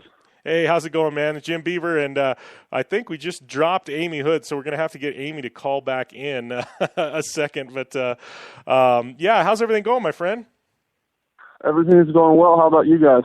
Everything's going good, man. Let's talk real quick. I know, how's everything with you? You coming off injury, coming into Supercross this year, and you made some main events. Got to be pretty exciting for you.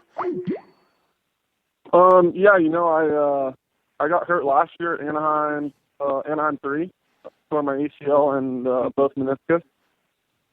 So I spent about 8 or 9 months just recovering from that to make sure that my leg was strong before I came back, and started riding like middle of December, and kind of just been racing myself into shape.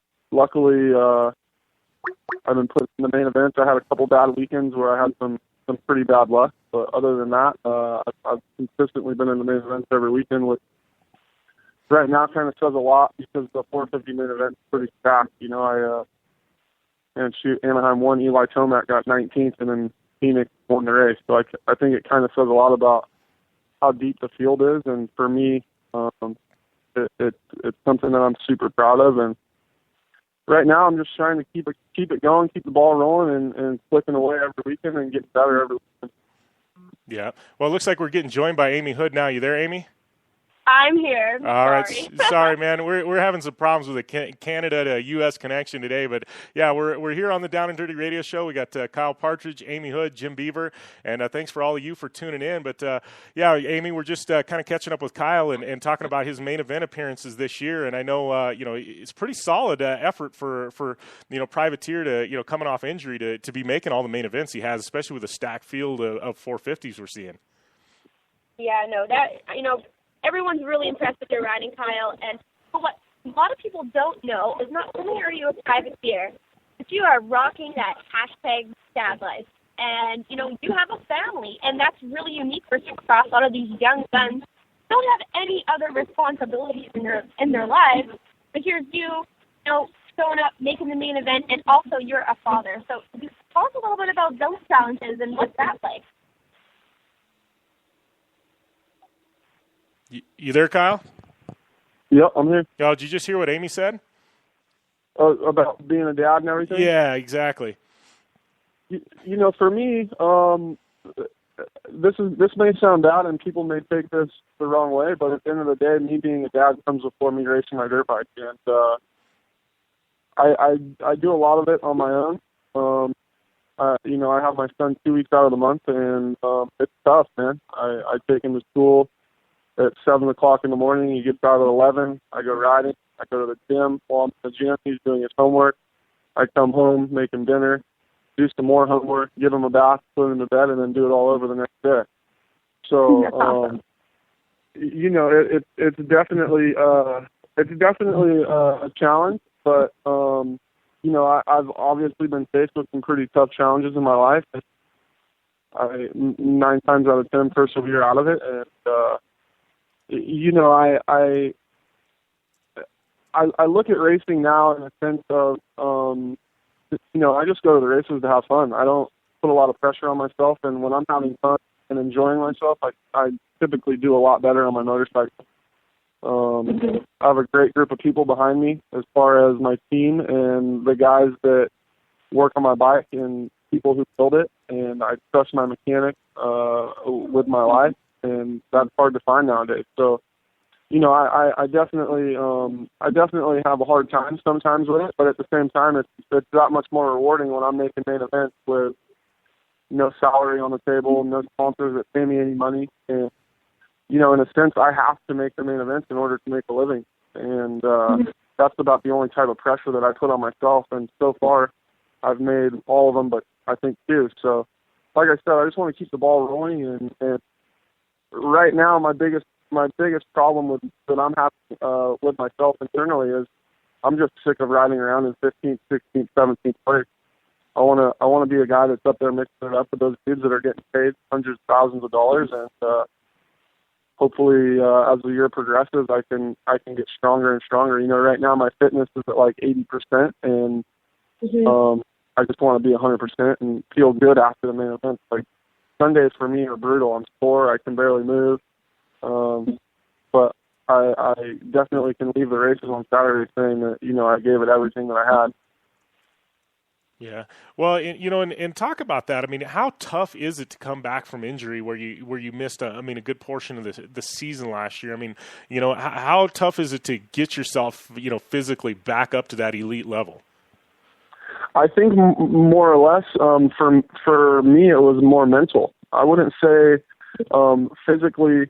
I didn't, on a mental side of things, I knew that I could make main events. I knew that I belonged to main events, but it's just that what if or that unknown. You know, you haven't raced for 11 months. You show up at Anaheim 1 after almost being off the bike for a year, and you go to the line against a 450 field that's deeper than it's ever been. And, you know, I luckily, you know, I got through it. My injury, as far as the injury goes, like, I know how to ride a dirt bike. I've ridden motorcycles for 5 years, so I don't question my ability on my dirt bike. It's always been about my fitness. If I was strong enough physically to go out and do 20 laps. So for me, you know, I knew my speed was there. I knew that I could go fast. I can go just as fast as almost any of the dudes on the track. It's just all about doing it for 20 laps. And right now, that's what I've been focusing a lot of my time on, and my money really goes towards my trainer, and it's definitely helped. I just, like I said, man, it's tough, you know, doing it on your own. I have a great group of people behind me, Rocky Mountain. They helped me a ton, and you know, Sean Hall, the owner of the team, you know, has gone far and beyond for me to have a great bike and make it where I'm competitive against some of those guys that I'm lining up against to have, you know, $80,000 motorcycles. Mm-hmm. Well, you know, they often say when you're physically ready, you're also mentally ready. So that physical factor is a huge, huge factor in racing. So I do have to ask you, how do you like the new qualifying format? Would you prefer the 2 heat races, or do you like the semis? I mean, semis give you a greater chance of qualifying, but on the contrary, there's more racing. Opposed to the guys who make it in the first one, you have a whole other race to worry about, and that must put a lot of, you know, strain on your fitness. What do you think about those? What was her question? It's like it's echoing really bad. Yeah, it's echoing. Yeah, it's echoing bad. She's basically saying, Kyle, that you know, how do you feel about the new race format? You know, and having the semis and you know and stuff like that, having to qualify into the main versus the way it used to be.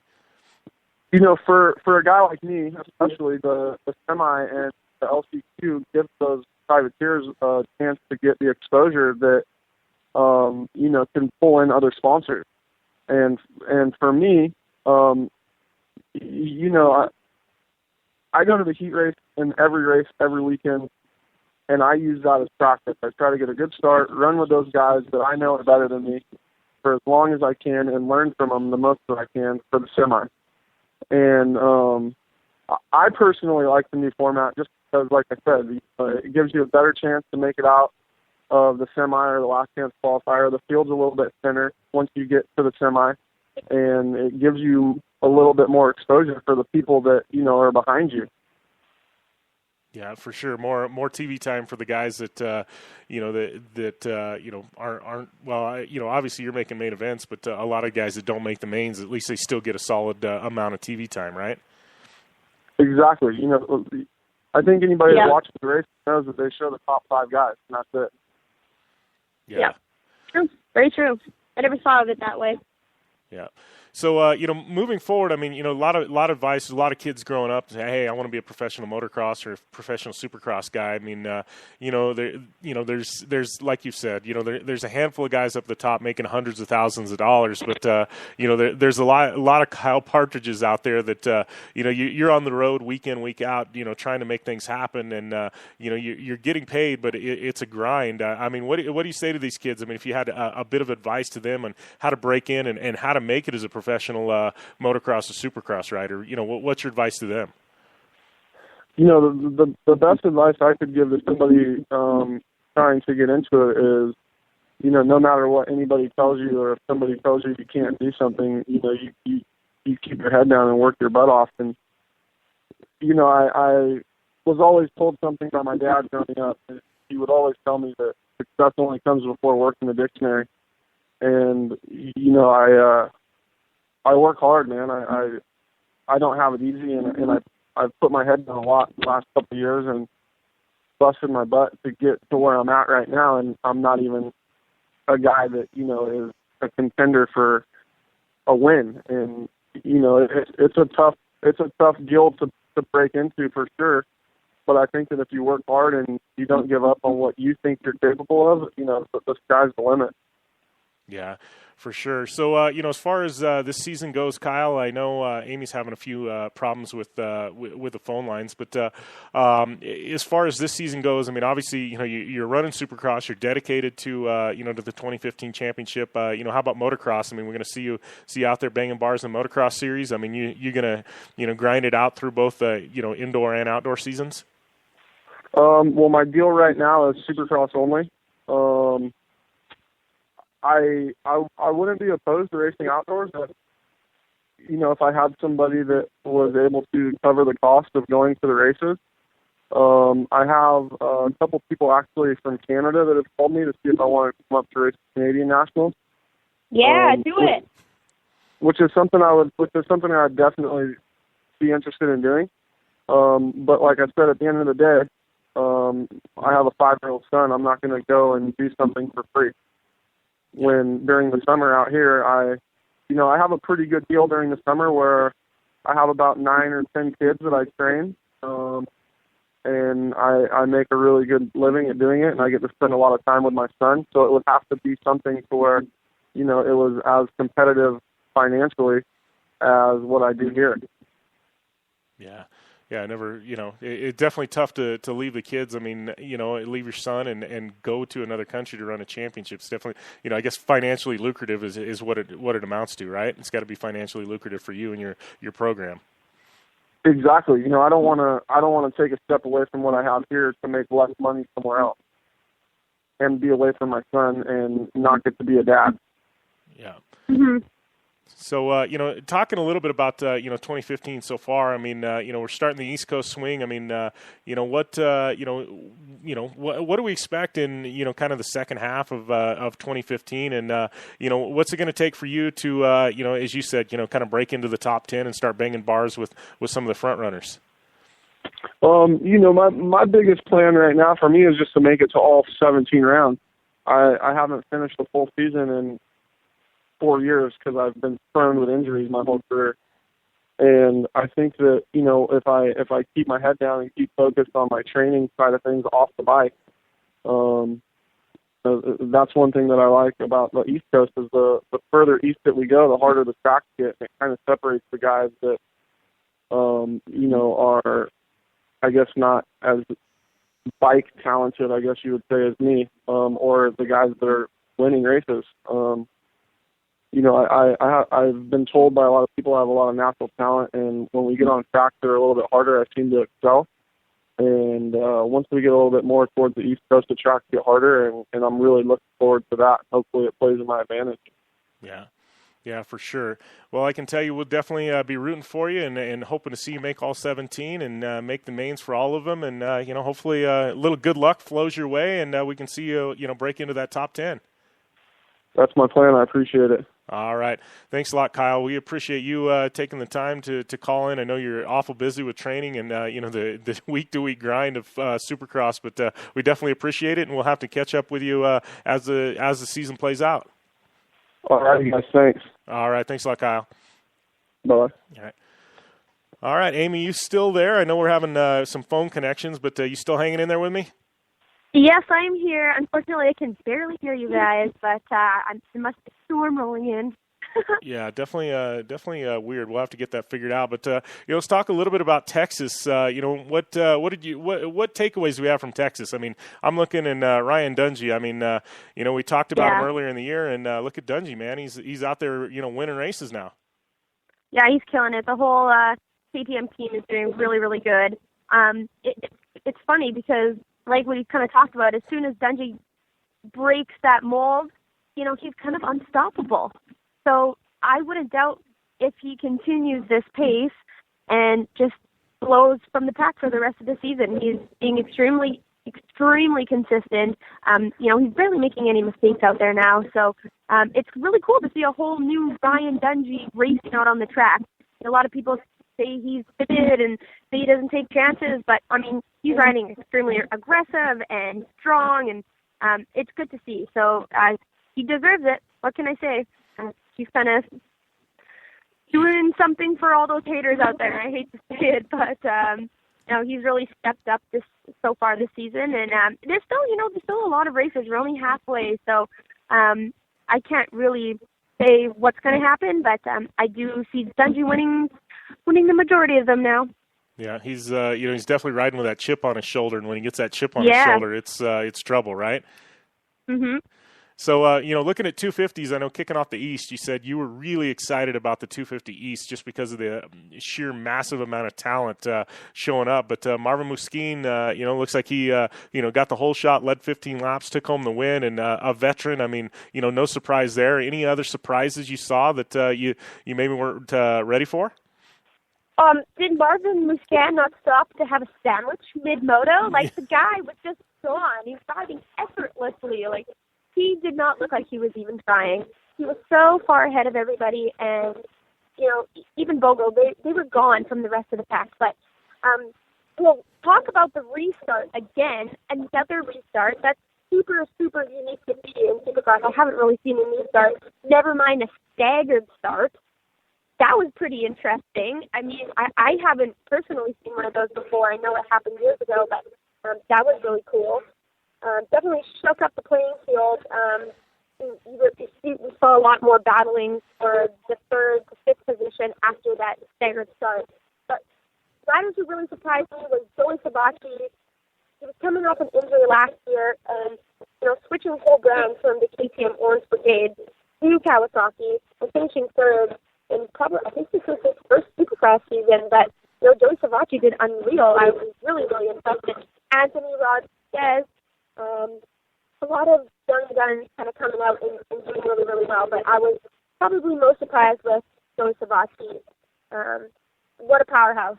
He's done really great outdoors, but I didn't think he was going to be that strong of a Supercross racer. So I really have to hand it off to him. Yeah, top three for him, definitely solid, and then looking down the list, I mean, Martin, Lemone, Vince Freese, RJ Hampshire, I mean, some new names in here we, not used to seeing in the 250s, especially last year, a lot of young guns stepping up and making their presence known. Mm-hmm. And there was some crashes, too, so a lot of the other top guys, Martin Davalos, again, he didn't finish where I expected him to finish, so I do see next weekend completely shaking up the top 10. Maybe not so much in the top 3. Like, Bogle and Marvin were extremely faster than the rest of the pack. So I don't really see there's going to be much difference between the top two guys. I really would like to see Bogle and Marvin battle it out, for sure, but I don't think too many guys are going to touch them. Yeah, for sure. So heading into next week, give me your picks real quick. We're kind of running out of time, but throw it down 250s, 450s. Who do you have as your top two in each? I have obviously Marvin, and I would like to see Joey Savatgy get up there in second place in the 250s. But 450s, I'm really rooting for Ken. He's such a great guy, and I just love watching him ride. I'm going to have to give it to Ryan Dungey next weekend.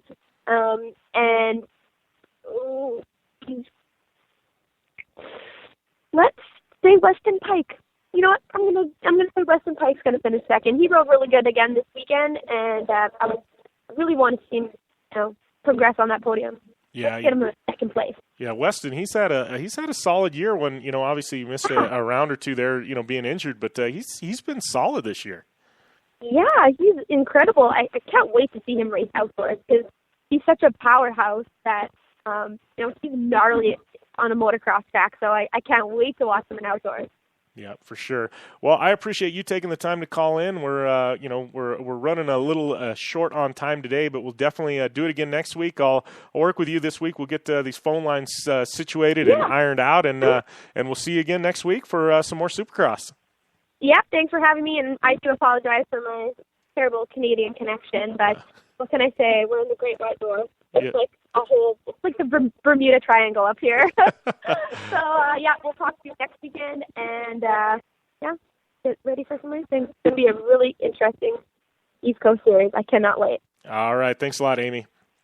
Okay. Have a good one, guys. Yep, you too. All right, that was Ami Houde, our good friend, calling in, doing a little Supercross reporting. Obviously having a little trouble with the phone lines, but giving you a quick rundown of the points. It was Dungey, Roczen, Kennard, Baggett, Short, Anderson, Tomac, Grant, Tickle, and Seeley as your top 10 in the 450s. 250s. We gave you the rundown of those results, but we'll give you 8th through 10th. We had Tonis, Davalos, and Peters rounding out your top 10. And then looking at point standings, your 450 point standings, Dungy out front, 12-point lead over Roxon, then Kennard, Tomac, and Anderson. And then looking at 250s, obviously, we're in the East Coast, so only one round down. But Musquin, Poggle, Savachi, and Martin and Limon rounding out your top 5 in the 250 East. So got another round of Supercross to come next week or this coming weekend, and I got to tell you, man, just a solid weekend of racing action. We had Supercross, we had WRC, a great event there, and coming up, don't forget, we have the UTV World Championship coming up this weekend. Down and Dirty Radio Show will be airing live both Friday and Saturday. Check our social media, our UTV Underground social media, for all the times and locations to hear us. We'll also have Antoine Lestage next week. We'll have Ami Houde back, and hopefully the UTV World Championship winner on air as well. We've also got some snowcross happening this weekend from Chicago. Got to give a big shout out to Polaris Razor, General Tire, Rigid Industries, Dirtfish Rally School, UPR.com, Blue Water Resort and Casino, Wakeboard Island, Jmar Performance Brakes, KMC Wheels, Parker Motor Company, Ami Houde, Kyle Partridge, Ricky Johnson, George Hammel, and Jason Jason Coleman. Sorry about that. Give us a follow at JimBeaver15 on Instagram and Twitter, Facebook.com/DownandDirtyShow or DownandDirtyShow.com for all your back episodes. And man, I got to tell you, it's been a great weekend. Hopefully you enjoy the rest of your President's Day for you, those of you in the United States, those of you elsewhere. Hopefully you enjoy your Monday. We'll be back with more next Monday right here on the Down and Dirty Radio Show, powered by Polaris Razor. As always, game on, and anywhere is possible with General Tire.